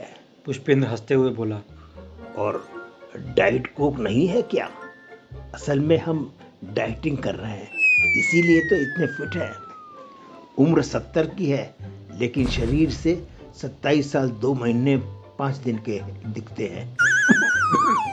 ये बेवकूफ़ उन्हें अपनी असली उम्र बता रहा है, मैंने मन ही मन सोचा। मोहित बुरी तरह से जल भुन कर राख हो रहा था, लेकिन दांत भींचता रह गया। थोड़ी देर में चाचा अच्छे से नाश्ता करने के बाद डाइट कोक का सिप लेते हुए बोले, बहन जी, हमें तो आपकी लड़की पसंद है, अब आप लोग देख लीजिए। मेरा ख्याल है अंकल आ जाएं तो छोटी मोटी रस्म करके निपटाएं। राखी की माँ बोली, अंकल कौन? मेरा मतलब है बच्चों के अंकल, हमारे तो सिमधी हुए ना। इसी जाड़े में दोनों की शादी कर देंगे, कोर्ट मैरिज कर देंगे। पापा तो मोहित के यहाँ ही नहीं, आंटी, मेरा मतलब है इसकी मम्मी, मेरी भाभी बीमार रहती है। मोहित के कुछ रिश्तेदार, कुछ लोग आ जाएंगे, कोर्ट की मैरिज कर देंगे, बाद में किसी शानदार से 5 स्टार होटल में पार्टी कर देंगे। भाई साहब, हमें तो बड़ी प्रसन्नता होगी। अब आप लोग के ऊपर है, जैसा आप लोग कहेंगे हम तो वैसा ही करने को तैयार हैं। माँ ने प्रसन्न होते हुए कहा, देखिए बहन जी, मैं तो कल ही यूरोप टूर पर निकल जाऊंगा। वहाँ के प्रधानमंत्री ने बुलाया है, उनकी बिटिया रोजी की शादी है ना, फिर 1-1.5 साल बाद ही आऊँगा कन्यादान वगैरह करके, इसलिए मैं तो शादी में उपस्थित हो नहीं पाऊँगा। लेकिन हाँ, मेरा बेटा पुष्पेंद्र, जो बड़ा ही काबिल, होनहार, शक्तिशाली लड़का है, वह मेरी कमी को पूरी कर देगा। वैसे हम दोनों वैसे भी एक जगह एक साथ नहीं जाते। अब देखिए ना, सारी दुनिया में मेरा व्यापार फैला है, कभी ऑस्ट्रेलिया, कभी यूएस, कभी इंग्लैंड। 2 साल के बाद आया हूँ फॉरेन ट्रिप से। क्यों बच्चों, सही कह रहा हूँ ना मैं? पुष्पेंद्र शेखी मारते हुए बोला, आंटी सही कह रहे हैं चाचा, इस बार जाएंगे तो शायद वापस लौट कर आएंगे ही नहीं। इनकी बड़ी मांग है विदेश में, प्रेसिडेंट से लेकर पुलिस तक सब इन्हें ही ढूंढ रहे हैं। अभी पिसा की मीनार सीधा करने का काम चाचा जी के कमज़ोर कंधों पे ही है। कभी कभी तो लगता है चाचा को 4 कंधे देने का समय आ गया है, मोहित ने व्यंग करते हुए कहा। बड़ा मजाकिया है मेरा भतीजा। पप्पू ने मोहित के गाल पर प्यार से चपत मारते हुए कहा।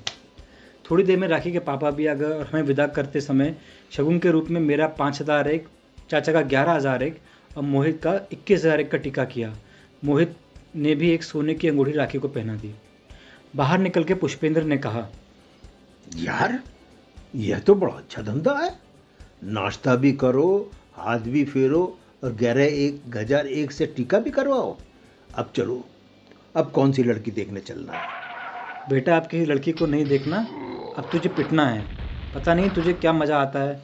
वहाँ पर तू क्या अनाप शनाप बोल रहा था? कभी गाजियाबाद से बाहर निकला है तू साले? और मोहित के माल पर हाथ क्यों फेर रहा था? और कौन सा विदेश जा रहा है? अरे तुम लोग बेवकूफ़ हो, तुम लोग को पता ही कुछ नहीं है। मैं वास्तविकता लाना चाह रहा था। अब समझो, अगर मैं विदेश जाने की बात ना कहूँ तो शादी में कहाँ से तुम पुष्पेंद्र और उसके चाचा को लेके आओगे? नहीं ना, इसलिए मैं चला जाऊंगा, पुष्पेंद्र शादी में आ जाएगा।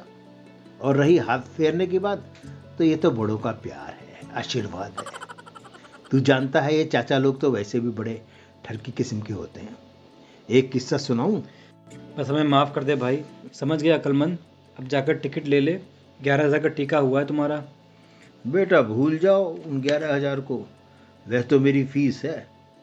अब क्या तुम्हारा चाचा लोग लगेगा लाइन में? जाओ टिकट लो तुम दोनों, मैं वॉशरूम होकर आता हूँ। चाचा का मेकअप ख़त्म करने का टाइम आ गया है। हो सकता है ट्रेन में मेरे लिए दूसरी राखी इंतज़ार कर रही हो। पुष्पेंद्र एक कर वॉशरूम में घुस गया।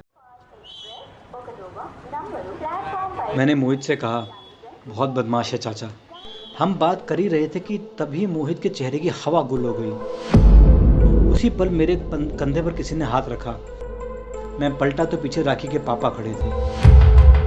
अरे शुक्र है आप लोग मिल गए। आपके चाचा अपना ये झोला हमारे घर में भूल आए थे। राखी के पिताजी पसीना पहुँचते हुए बोले, कहाँ हैं समधी जी? एक बार उनसे भी विदा ले लूँ। अंकल आपने ये झोला खोला तो नहीं ना? मैंने झिझकते हुए पूछा। मेरे और मोहित के चेहरे पर एक जैसी घबराहट थी। हम जानते थे कि पप्पू अपने झोले में सिगरेट भी रखता है। नहीं नहीं बेटा, राखी के पापा को शायद बुरा लग गया था। नहीं अंकल बुरा मत मानिएगा, वो चाचा ही थोड़े नवाबी मिजाज के हैं। हाँ तो बेटा कहाँ हैं चाचा जी?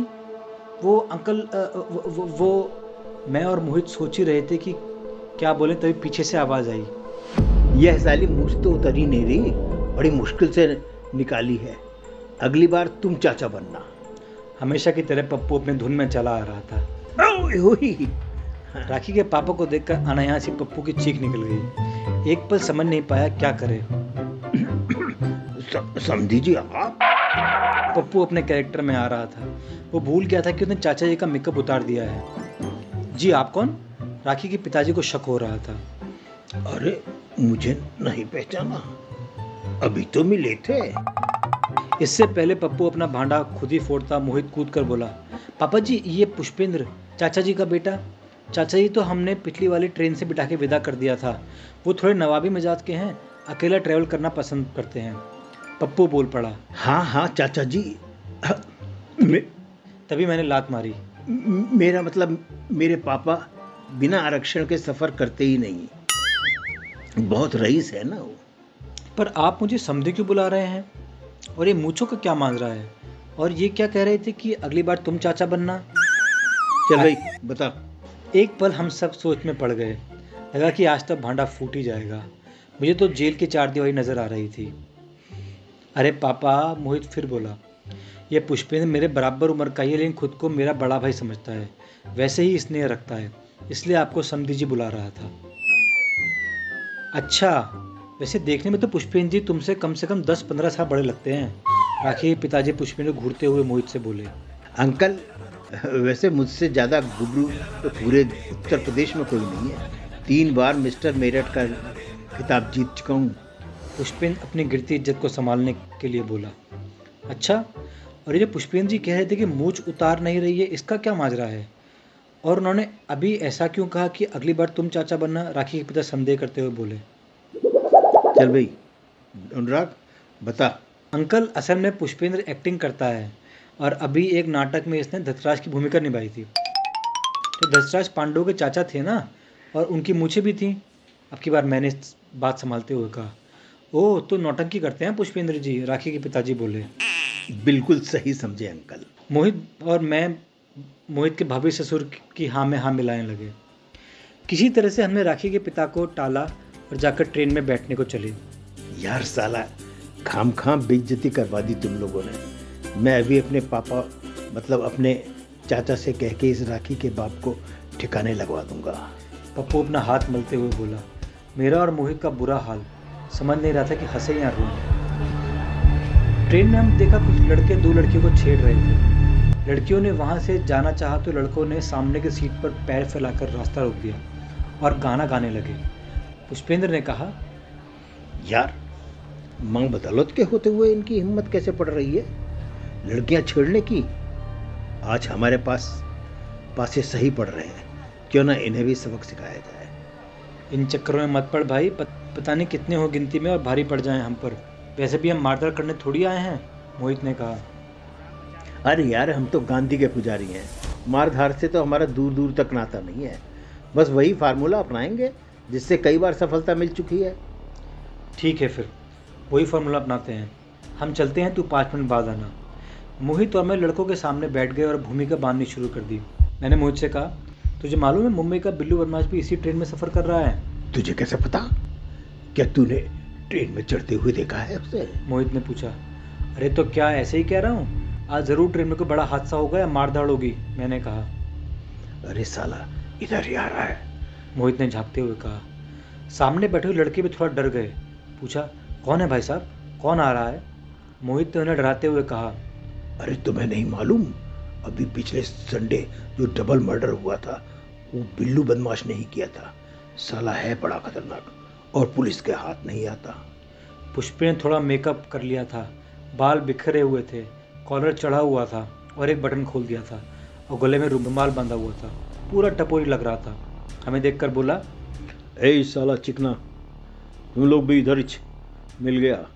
अभी अब इनको कंप्लेंट आया है, इधर कुछ लड़की लोगों को छेड़ रहा है।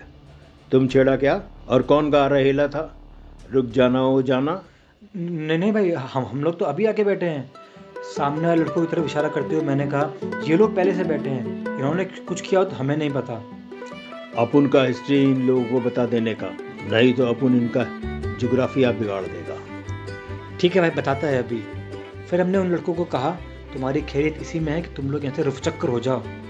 उधर पुष्पेन ने जेब में ऐसे हाथ डाला जैसे पिस्तौल या कोई अन्य हथियार निकाल रहा हो, और वाकई वे लड़के इतना डर गए, तुरंत उठकर तेजी से भाग गए। लड़कियां भी उठकर जाने लगी तो मैंने हंसते हुए कहा, अरे तुम लोग कहाँ जा रही हो? हम लोगों ने तुम लोग के लिए तो इतना ड्रामा किया था, ये कोई गुंडा बदमाश थोड़ी है, हमारा मित्र है। पुष्पेन ने जेब में हाथ निकाला और उसके हाथ में ढेर सारे काजू बादाम थे। उसने हम लोगों के सामने हाथ करते हुए कहा, लो खाओ, मोहित के ससुराल का माल है। मैंने कहा, लज्जा नहीं आई मोहित के ससुराल में चोरी करते हुए? अरे यार, जिसने की शर्म उसके फूटे करम। वाह क्या फिलॉसफी है। सब हंसने लगे। हमारी मुलाकातें और शरारतें ऐसे ही चलती रहीं। समय बीतता गया। ग्रुप में सब दोस्त कहीं ना कहीं नौकरी में लग गए। मुझे भी एक मल्टीनेशनल कंपनी में एग्जीक्यूटिव की नौकरी मिल गई। एक संडे मुझे पुष्पेंद्र मिला। मैंने पहली बार उसके चेहरे पर मायूसी देखी। मैंने उससे कहा, क्या बात है दोस्त, मैंने तो आज तक तुम्हें हमेशा हंसते हुए देखा है। क्या बात है, आज पहली बार तुम मायूस दिख रहे हो? क्या हुआ जो मेरा यार दुखी है? पहले तो पुष्पेंद्र टालता रहा, लेकिन फिर जब मैंने कहा, अपनी खुशियाँ हमसे शेयर करते हो, गम नहीं बांटना चाहोगे? तो बोला, यार अनुराग, ऐसी कोई बात नहीं है, बस थोड़ी अपने आप से शिकायत है। देख, ग्रुप के सभी दोस्तों की अच्छी अच्छी नौकरी लग गई, बस मैं तन्हा अकेला रह गया। यह सोच के थोड़ा दुख होता है, क्यों वेला रह गया। ऐसा लग रहा था जैसे पुष्पेंद्र के शब्द गम में डूबे हैं और दूर से आ रहे हैं। मैंने तुरंत पुष्पेंद्र को गले लगाते हुए कहा, ऐसे कभी मत सोचना दोस्त, तुम्हारी हम सबसे अच्छी जॉब लगेगी। अभी वक्त नहीं आया है, भगवान के यहाँ देर है अंधेर नहीं, वह सबको मौका देता है, बस हमें उन्हें सही से कैच करना होता है। चल आजा, अपनी पुरानी दुकान पर चलते हैं, बैठकर सेलिब्रेट करेंगे। उस दिन मैं पुष्पेंद्र के साथ काफ़ी देर तक रहा ताकि उसका मन बहल जाए। जाते समय मैंने उससे कहा, देख लेना, तुझे बड़ी जल्दी गुड न्यूज़ मिलेगी। एक महीने बाद पुष्पेंद्र मेरे घर उसी पुराने अंदाज में आया और हंसता हुआ कहने लगा, तू सही कह रहा था यार, शायद भगवान ने मौका दिया है। परसों मेरा सिटी बैंक में साक्षात्कार है और वह भी मैनेजर के पोस्ट के लिए। देख मैंने तो पूरी तैयारी कर ली है, देखते हैं क्या होता है। सब अच्छा होगा दोस्त, अच्छे दिल वालों के साथ अच्छा ही होता है और तुम्हारा दिल तो सोने का है। अगले दिन पुष्पेंद्र सिटी बैंक इंटरव्यू के लिए गया। इंटरव्यू ज़्यादा अच्छा नहीं हुआ। उसने सोचा निराशा ही मिलेगी। वो अपना सामान वहीं एक टेबल पर रखकर वॉशरूम चला गया। वॉशरूम में जाते ही उसे अजीब सा शोर सुनाई दिया। फिर एक गोली चलने की आवाज़ सुनाई दी। पुष्पेंद्र बाहर आया तो उसने एक अलग ही मंजर देखा। 4-5 नकाबपोश गनमैन ने बैंक के कर्मचारियों को कब्जे में कर रखा था। एक नकाबपोश ने एक 3 साल के बच्चे को उठा रखा था और उसके गले पर चाकू लगा रखा था। उसकी माँ बेबस सी खड़ी रो रही थी और लोगों से कह रही थी, अरे कोई तो बचाओ मेरे बच्चे को, कोई तो आओ, कोई तो बचाओ। बैंक का पूरा स्टाफ सदमे में था। बैंक का गार्ड नीचे घायल पड़ा था। पुष्पेंद्र तुरंत झुक गया ताकि वो लोग उसे देख न सकें। अचानक उसने देखा उसके सामने 7 मीटर की दूरी पर एक फायर सेफ्टी अलार्म लगा हुआ था। मेज पर 2-4 पेपरवेट रखे थे। उसे अचानक कुछ याद आया जिससे उसकी आत्मा दृढ़ संकल्प से भर गई। उसने पेपरवेट अपने हाथ में उठा लिया और भगवान का स्मरण किया। फिर जैसे भगवान ने उसे शक्ति दी हो, उसने घुमाकर फायर अलार्म के शीशे पर पेपरवेट फेंक के मारा। पेपरवेट जोर से फायर अलार्म पर लगा। शीशा खन खन की आवाज़ करके टूट गया और पूरी तेजी से फायर अलार्म बज उठा। बैंक में डकैती डालने के आए गनमैन इस अप्रत्याशित घटना के लिए तैयार नहीं थे। भीड़ बड़ी तेजी से सिटी बैंक के सामने इकट्ठा होने लगी। फायर अलार्म का एक कनेक्शन पास के पुलिस चौकी में भी था। पुलिस भी तुरंत एक्शन में आ गई। डकैतों के हाथ पैर फूल गए। पुष्पेंद्र ने तुरंत पेपर वेट भी हाथ में लिया। भगवान से कहा, हे भगवान, ये और निशाने पर लगा दे। उसने तेजी से पेपर वेट का निशाना उस बदमाश को लगाया जो बच्चे के चाकू की नोक पर आतंकित कर रहा था। इस बार भी निशाना बिल्कुल सही ठिकाने पर लगा। बदमाश के सिर पे इतनी जोर से पेपर वेट लगा कि वो एकदम चक्कर काट के सोफे पर गिर गया। पुष्पेंद्र तेजी से भागा और उसने बच्चे को गोदी में ले लिया। दूसरी ओर बदमाशों में भगदड़ मच गई। बदमाश बंदूक से फायर करने लगे और उन्हें हवा में लहराते हुए बाहर को भागे। 2 बदमाश भागने में कामयाब हो गए, लेकिन बाकी 2 को भीड़ ने दर दबोचा। आनंद फानन में कई टीवी न्यूज़ चैनल वाले सिटी बैंक पहुंच गए। पुष्पेंद्र से चैनल वाले तरह तरह के सवाल पूछने लगे। इत्तेफाक से मैंने भी उसी समय टीवी खोला। अपने मित्र पुष्पेंद्र को टीवी पर लाइव देखकर मुझे खुशी और आश्चर्य दोनों हुआ। जब उसका कारनामा सुना तो मेरा दिल खुशी से झूम उठा और सीना 56 इंच का हो गया। मैंने दौड़ते भागते कपड़े पहने और सिटी बैंक की तरफ बाइक घुमा दी। बैंक वाले भी पुष्पेंद्र की बहादुरी की भूरी भूरी प्रशंसा कर रहे थे। बच्चे के बाप ने कहा, आज हमारे लिए भगवान बनकर आए हैं ये, आपने मेरे बच्चे को बचा लिया। पुष्पेंद्र को तो समझ ही नहीं आ रहा था कि वो क्या कहे। कल तक भीड़ में खोया हुआ एक चेहरा अचानक ही इतनी भीड़ का हीरो बन गया था। बैंक के एक कर्मचारी ने पुष्पेंद्र से पूछा, आप जाने से पहले जीएम साहब से मिलकर जाइएगा। मुझे देखते ही पुष्पेंद्र बड़ा पसंद नजर आया। मुझसे कहने लगा, अच्छा हुआ यार तू आ गया, मेरा तो दिमाग ही काम नहीं कर रहा। अचानक ये क्या हो गया मेरे जीवन में। मैंने धीरे से पुष्पेंद्र से कहा, तेरे सपने सच होने का समय आ गया है बेटा। जगा अपने भीतर के विश्वास को। अब तू आम आदमी नहीं रहा, तो एक सेलिब्रिटी बन गया है। मैंने पुष्पेंद्र का आत्मविश्वास पूरी तरह से जगा दिया था। न्यूज़ चैनल्स के कई सारे माइक पुष्पेंद्र के आगे लगे हुए थे। पुष्पेंद्र ने कहा, मैंने कोई महान काम नहीं किया है, बस जो हिम्मत और जोश मेरे मित्र अनुराग ने मुझे दिया, यह उसी का परिणाम है। उसका ऐसा मानना है कि भगवान अपने आप को साबित करने का एक अवसर हर किसी को देता है। मैंने अपनी जिंदगी के परवाह किए बिना भगवान पर विश्वास करके अपने कर्तव्य का पालन किया। इस सफलता में काफ़ी हाथ इन 2 पेपर वेटों का भी है, जो अर्जुन के तीर की तरह सही समय और सही निशाने पर जाकर लगे। अगले दिन बैंक डकैती की न्यूज़ पुष्पेंद्र के फोटो के साथ हर न्यूज़पेपर में प्रमुखता से छपी। मेरा दोस्त हीरो बन गया था और उसे सिटी बैंक में मैनेजर का पद भी मिल गया था। पुष्पेंद्र वह दोनों पेपर वेट अपने साथ ले आया और उन्हें अपने ड्राइंग रूम में प्रमुखता के साथ स्थान दे दिया। इस हादसे के कुछ रोज बाद मैं, पप्पू और मोहित अन्य दोस्तों के साथ अपनी पुरानी चाय की दुकान पर बैठे बातचीत कर रहे थे। चर्चा का विषय हर बार की तरह पप्पू ही था, जो एक क्षेत्रीय वीरता पुरस्कार से सम्मानित होने और प्रतिष्ठित नौकरी मिलने के बावजूद भी अपने पुराने उत्साह से बात कर रहा था। पप्पू उस दिन का हादसा याद करते हुए बोला, यार क्या बताऊं, वो तो उसने बच्चे का टेटुआ दबाया हुआ था, वरना साले को ऐसा मारता लात याद करता। ऐसे बदमाशों के लिए तो माँ बदौलत के हाथ ही काफ़ी है। सब मित्र हंस रहे थे। सबको खुशी थी कि पप्पू बदला नहीं बल्कि वही पुराना फेंकू पप्पू है। मोहित बोला, यार पप्पू कुछ भी कहो, एक बात तो माननी पड़ेगी, तेरा निशाना गजब है। मतलब एक अर्जुन हुआ, एक अभिनव बिंद्रा हुआ और अब तू। अरे कुछ नहीं, ये तो मेरे बाएं हाथ का खेल था। ये हाथ देखे हैं तुमने? पप्पू अपना बायां हाथ दिखाते हुए बोला, इसी हाथ से तो फेंका था वो पेपर वेट मैंने। नहीं यार सच बता, अर्जुन को तो मछली की आंख दिखती थी, तुझे क्या दिख रहा था जब तू वो पेपर वेट फेंक रहा था? मोहित जोर देते हुए बोला, यार सच बताऊं, दिखा तो कुछ भी नहीं था। असल में पेपर वेट फेंकते हुए मैंने अपनी आंखें भींच रखी थी। पप्पू मासूम अंदाज में बोला। अब समझ में आया कि पप्पू का यह कारनामा भी उसके पिछले कारनामों जैसा ही था। एक इंच से भी अगर पेपर वेट का निशाना चूक जाता तो न जाने क्या हो जाता।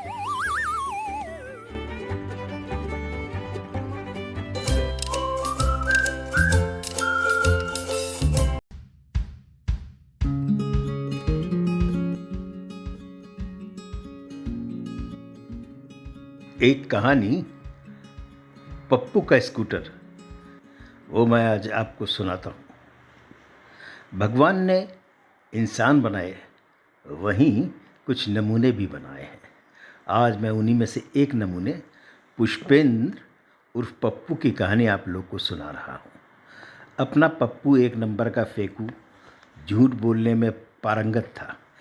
ऐसा नहीं था कि पप्पू दिखने में भी पप्पू लगता हो, दिखने में तो खैर अच्छा खासा स्मार्ट लगता था, लेकिन झूठी सच्ची कहानियाँ सुनाकर वह लोगों का भरपूर पकाता था। साथ ही थोड़ा उनका मनोरंजन भी कर देता था। फाइनल ईयर का स्टूडेंट था और बड़े बड़े सपने देखा करता था। नीरजा उसकी क्लासमेट थी, जिसे हर वक्त वह इम्प्रेस करने के चक्कर में लगा रहता था। एक रोज़ खाली पीरियड में क्लास के लड़के और लड़कियां उसे घेर कर बैठे थे और हमारा पप्पू सभी का झूठे सच्चे किस्सों से मनोरंजन कर रहा था। बातों बातों में एवरेस्ट चढ़ाई की बात आई। भाई साहब बोले, तुम लोग यकीन नहीं करोगे, मैं 2 बार एवरेस्ट पर चढ़ चुका हूँ। इस पर नीरजा ने कहा, लेकिन न्यूज़ में तो इस विषय में कभी तुम्हारे बारे में सुना या पढ़ा नहीं। बस नीरजा, यही फ़र्क है मुझ में और तुम लोगों में। मैं पब्लिसिटी बिल्कुल नफ़रत करता हूँ। मैंने चैनल वालों को साफ मना कर दिया था, भाई मुझे कोई पब्लिसिटी नहीं चाहिए। कृपया आप लोग मेरे विषय में न कुछ दिखाएं न कुछ छापें।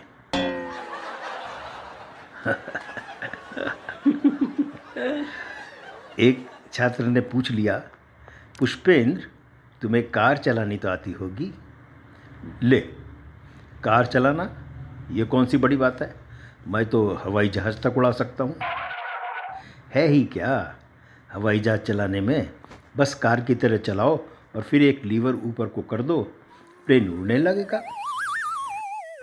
तो ऐसे थे हमारे पप्पू उर्फ पुष्पेंद्र। अब मैं आपको 6 साल आगे लिए चलता हूँ।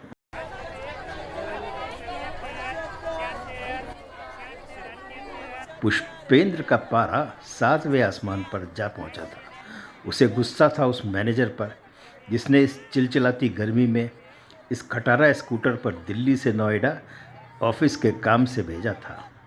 स्कूटर कहीं भी रुककर खड़ा हो जाता था और उसे स्कूटर स्टार्ट करने के लिए 20 किक मारनी पड़ती थी। मन ही मन वह कहने लगा, लग रहा है मैनेजर का बच्चा इस स्कूटर को हड़प्पा की खुदाई से निकाल कर लाया है। वही हुआ। वापस आते समय एक जगह खटारा स्कूटर रुककर खड़ा हो गया और 50 किक मारने के बाद भी स्टार्ट नहीं हुआ। पुष्पेंद्र को किसी तरह खींच कर उस स्कूटर को मैकेनिक की दुकान तक लाया। मैकेनिक ने चेक करने के बाद कहा, मियाँ आपका स्कूटर का इंजन बैठ गया है, कल तक ठीक होगा। पुष्पेंद्र के पास कोई चारा नहीं था। बोला, ठीक है भाई, मैं कल आकर ले जाऊंगा।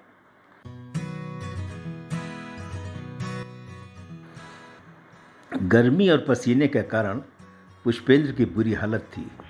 उस पर बस स्टैंड के लिए उसे तकरीबन आधा किलोमीटर पैदल चलना पड़ा। किक मारने के कारण शर्ट के बीच का बटन टूट गया था, जिसमें से उसका पेट दर्शन दे रहा था। वह मन ही मन मैनेजर को गालियां दे रहा था और बस का इंतज़ार कर रहा था।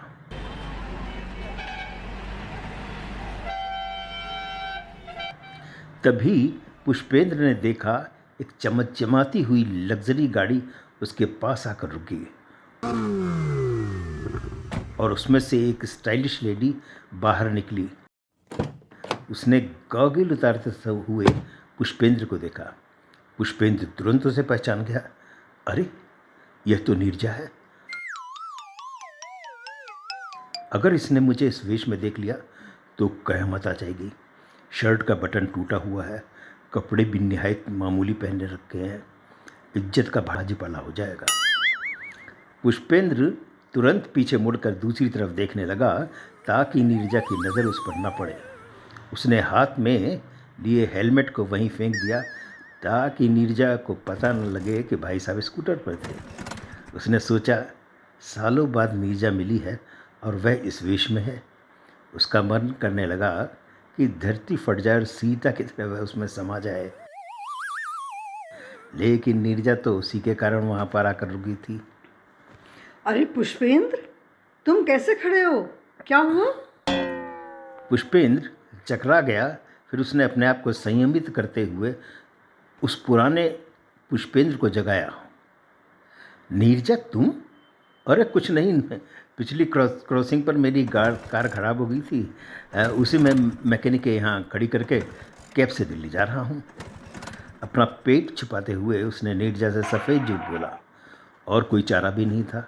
कहाँ वह चमचमाती गाड़ी से उतरी और वह उससे कहता, मैं एक खटारा स्कूटर पर था, वह भी खराब हो गया, तो बात नहीं बनती। बस की लाइन में कैब का इंतजार? मैं समझी नहीं कुछ। चलो कोई बात नहीं, मेरे साथ चलो ना, मैं दिल्ली जा रही हूँ, तुम्हें वहीं ड्रॉप कर दूँगी। कुछ पल पुष्पेंद्र ने सोचा कि जाना चाहिए कि नहीं। कपड़ों से पसीने की बदबू आ रही है और एक बटन टूटने के कारण वह और भी कॉम्प्लेक्स में था। कहाँ नीरजा शानदार कपड़े पहने हुए एक लग्जरी गाड़ी से उतरी थी। उसने सोचा, बस में जाने में ही भलाई है। उसने कहा, नहीं नीरजा, मैं मैनेज कर लूँगा। अभी अपने ड्राइवर को फ़ोन घुमाता हूँ, दूसरी गाड़ी लेकर आ जाएगा। अरे चलो ना, रास्ते में कॉलेज की कुछ यादें भी ताज़ा हो जाएंगी। पप्पू नीरजा के साथ जाना तो नहीं चाहता था, लेकिन कोई दूसरा रास्ता भी नज़र नहीं आ रहा था। अब अगर मना करता तो बिल्कुल अशिष्ट लगता, इसलिए वह उसके साथ कार में बैठ गया। तभी एक आदमी भागता हुआ आया और पप्पू के हाथ में उसका हेलमेट देते हुए बोला, भाई साहब, ये हेलमेट वहाँ आपका गिर गया था। अरे, इस हेलमेट से मेरे का मतलब? मैं तो जानता भी नहीं, पप्पू ने झेपते हुए कहा। अरे नहीं भाई साहब, मैंने साफ देखा था, थोड़ी देर पहले आपने ये हेलमेट निकाल के ज़मीन पर फेंका था। वो आदमी तीव्रता से बोला था। अरे कमाल है, मान न मान मैं तेरा मेहमान। मैंने कहा ना ये मेरा नहीं है। अजीब ज़बरदस्ती है, पप्पू ने झल्लाते हुए कहा। और फिर नीरजा से बोला, अरे नीरजा, गाड़ी चला दो, पता नहीं ये कौन पागल है। हमारा पप्पू बहुत अधिक हीन भावना से ग्रस्त था। कार की पिछली सीट पर एक राजकुमारी सी बच्ची लेटी हुई थी जो अब जाग गई थी। तुम्हारी बेटी है? क्या नाम है इसका? इसका जवाब बच्ची ने ही दिया। My name is Milly. Wow, nice name. Neerja, कितने साल हो गए तुम्हारी मैरिज को? केवल 4 साल। पुष्पेंद्र के पास कंपनी का एक बैग था जो उसने पेट के आगे रख लिया था ताकि निकला हुआ पेट दिखाई न दे। नीरजा ने बैग पर कंपनी का नाम पढ़ते हुए कहा, अच्छा, क्या तुम पीटर एंड सन्स में काम करते हो? क्या काम करते हो? पुष्पेंद्र ने सोच लिया था कि नीरजा के सामने झूठ बोलने के अलावा उसके पास दूसरा कोई चारा नहीं है। हाँ, मैं पीटर एंड सन्स में जनरल मैनेजर हूँ। वैसे तुम्हारे हस्बैंड क्या करते हैं? राजेश, मेरे हस्बैंड, वो एक बिजनेसमैन है और मैं भी राजेश की कंपनी में डायरेक्टर हूँ, लेकिन साल में बोर्ड ऑफ डायरेक्टर्स की मीटिंग में ही जाती हूँ। नीरजा बहुत अच्छी गाड़ी चला रही थी। कार में खामोशी हो गई थी। पुष्पेंद्र कॉलेज और उससे जुड़ी यादों में खो गया था। वह नीरजा को शुरू से ही पसंद करने लगा था और उससे बातें करना उसे काफ़ी अच्छा लगता था। पढ़ाई में वह दोनों सो थे। वह नीरजा को इम्प्रेस करने का एक भी चांस नहीं छोड़ता था। बेस्ट कपड़े पहनता था और उससे बातें करने और क्या मौका तलाश करते रहता था। नीरजा और भी लोगों से बात करती थी और पुष्पेंद्र तक ही सीमित नहीं थी। धीरे धीरे भाई साहब नीरजा से एक तरफा प्यार करने लगे। पुष्पेंद्र अक्सर नीरजा की खूबसूरती की तारीफ करता रहता था। नीरजा भी शिष्टाचारवश उसकी तारीफ कर देती थी। वह उसकी इन छोटी छोटी बातों को अपने लिए उसका प्यार समझने लगा। कॉलेज के वार्षिक उत्सव में दोनों ने पार्ट लिया और काफ़ी अच्छा प्रदर्शन किया। दोनों ने एक बार एक दूसरे को स्पर्धाओं में प्रथम आने के लिए बधाई दी। कॉलेज के एक टूर में दोनों एक साथ गए और उन्होंने खूब मज़े किए।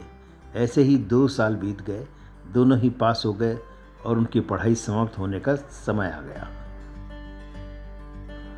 एक दिन पुष्पेंद्र ने नीरजा से पूछा, नीरजा, क्या तुम मुझे पसंद करती हो? हाँ हाँ, क्यों नहीं, तुम मेरे अच्छे दोस्त हो ना। दोस्ती समझते हो या उससे और भी कुछ अधिक? बस बस दोस्त, इससे अधिक और कुछ नहीं। लेकिन नीरजा, मैं तुमसे प्यार करने लगा हूँ और तुम्हें अपना जीवन साथी बनाना चाहता हूँ। देखो पुष्पेंद्र, जीवन साथी चुनने का पूरा अधिकार मैं अपने मम्मी पापा को पहले ही दे चुकी हूँ और मैं प्यार मोहब्बत में बिल्कुल विश्वास नहीं करती। मेरे लिए जो भी निर्णय मेरे मम्मी पापा लेंगे वह ठीक ही रहेगा। नीरजा, क्या तुम समझती हो कि अनजाना सा आदमी तुम्हारे जीवन में आकर तुम्हें वह प्यार दे सकता है जो मैं तुम्हें दूंगा? नीरजा, मैं तुम्हें पलकों पर बिठा कर रखूंगा। मेरा फ्यूचर बड़ा ब्राइट है। बस 1-2 साल में मेरे पास वह तमाम सुख सुविधाएं होंगी जिसकी किसी को कल्पना होती है। देखो, मुझसे ऐसी बातें करने का कोई मतलब नहीं है। तुम मेरी फैमिली से बात कर लो। अगर वह तुम्हें मेरे लायक समझते हैं तो मुझे तो कोई एतराज़ नहीं होगा। ठीक है, तो संडे को मैं तुम्हारे यहाँ आता हूँ और उनसे तुम्हारा हाथ मांग लेता हूँ। मुझे अपने पर पूरा विश्वास है, तुम्हारे पापा मुझसे ना नहीं कह सकते।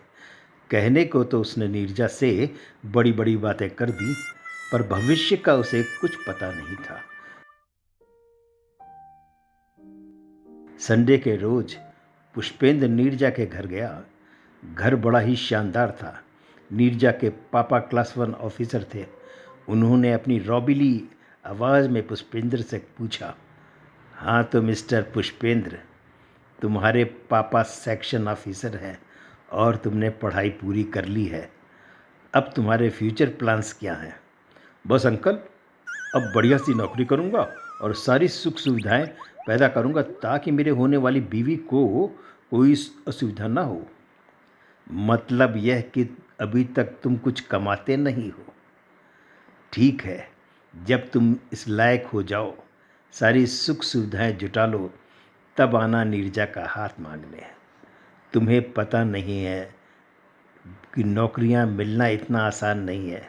नौकरी पेड़ पर लगा हुआ कोई फल नहीं है मिस्टर, जो तुम हाथ बढ़ाकर तोड़ लोगे। नीरजा के पापा ने थोड़ा सख्त लहजे में कहा।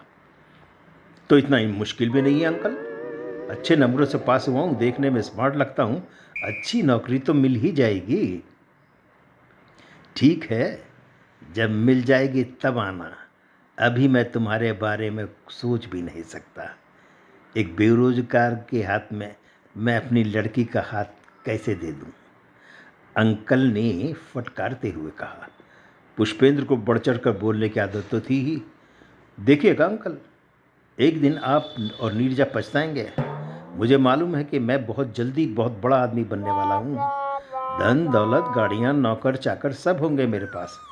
तब आप लोगों को बहुत अफसोस होगा कि आपने आया हुआ मौका अपने हाथ से गंवा दिया। एक असफल जौहरी की तरह आप मुझ जैसे हीरे को पहचानने में गलती कर रहे हैं। नीरजा के पापा ने कहा, फिलहाल तो मुझे तुमसे बात करते हुए अफसोस हो रहा है। अब तुम जाओ, इसी में तुम्हारी भलाई है।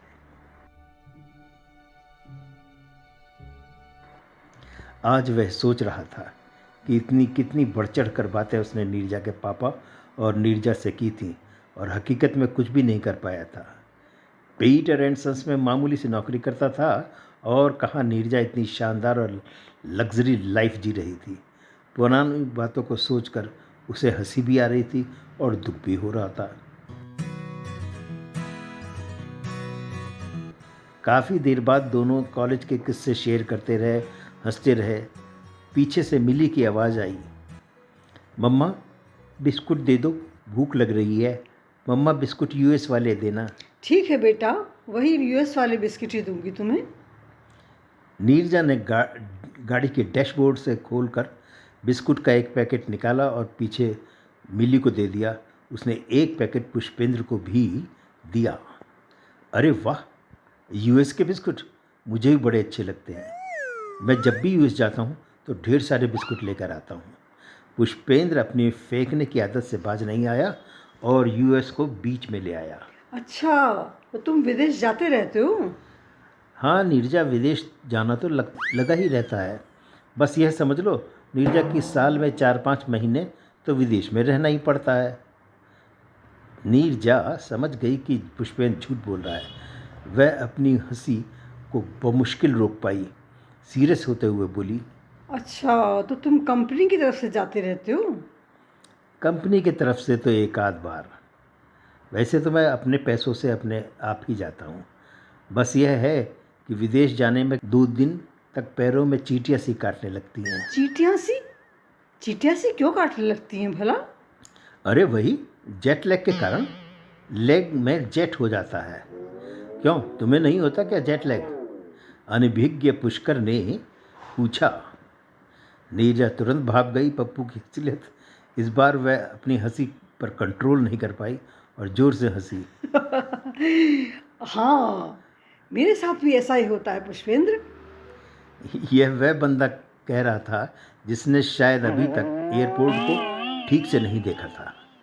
नीरजा पप्पू को और बेवकूफ़ बनाते हुए बोली, अच्छा, तो वहाँ पर रुकते तो 5 स्टार होटल में ही होगे ना? हाँ नीरजा, तुम तो मेरा रहन सहन जानती हो। 5 स्टार होटल से तो कम काम चलता ही नहीं। हाँ बिल्कुल, वो तो मैं सब जानती हूँ। और तुम्हारी सैलरी भी बहुत अच्छी होगी। अरे नहीं नीरजा, वैसे तो कंपनी बहुत बड़ी है, लेकिन पैसा देने के मामले में साले भिखारी हैं। नीरजा टॉपिक बदलते हुए बोली, वैसे एक बात बताओ, तुम्हारी शादी हो गई क्या? हाँ नीरजा, करनी ही पड़ी क्योंकि तुम लोगों के नसीब में तो मैं था नहीं। पुष्पेंद्र ने ऐसे कहा जैसे नीरजा के हाथ से कोई अनमोल मोती खो गया हो। बातें करते करते दिल्ली आ गया। पुष्पेंद्र नीरजा को अपना घर नहीं दिखाना चाहता था, इसलिए बोला, नीरजा बस मुझे यहीं उतार दो। मुझे इस मार्केट में, सामने वाले मार्केट में कुछ काम है, मैं सामान लेकर निकल जाऊंगा। ठीक है पुष्पेंद्र, सालों बाद तुमसे मिलकर बड़ा अच्छा लगा। ये लो मेरा विजिटिंग कार्ड रख लो, कभी मन करे तो बात ज़रूर कर लेना। अरे हाँ, कभी समय मिले तो अपनी फैमिली के साथ में मेरे घर ज़रूर आना। ठीक है नीरजा, ज़रूर आऊँगा। मैं फ़ोन करूँगा, मोबाइल पर मेरा फ़ोन नंबर आ जाएगा। तुम्हारा भी जब इच्छा करे मुझसे बात कर लेना। कहते हुए पुष्पेंद्र अपनी गाड़ी से नीचे उतर गया। Okay Pushpendra, good bye. Okay, see you.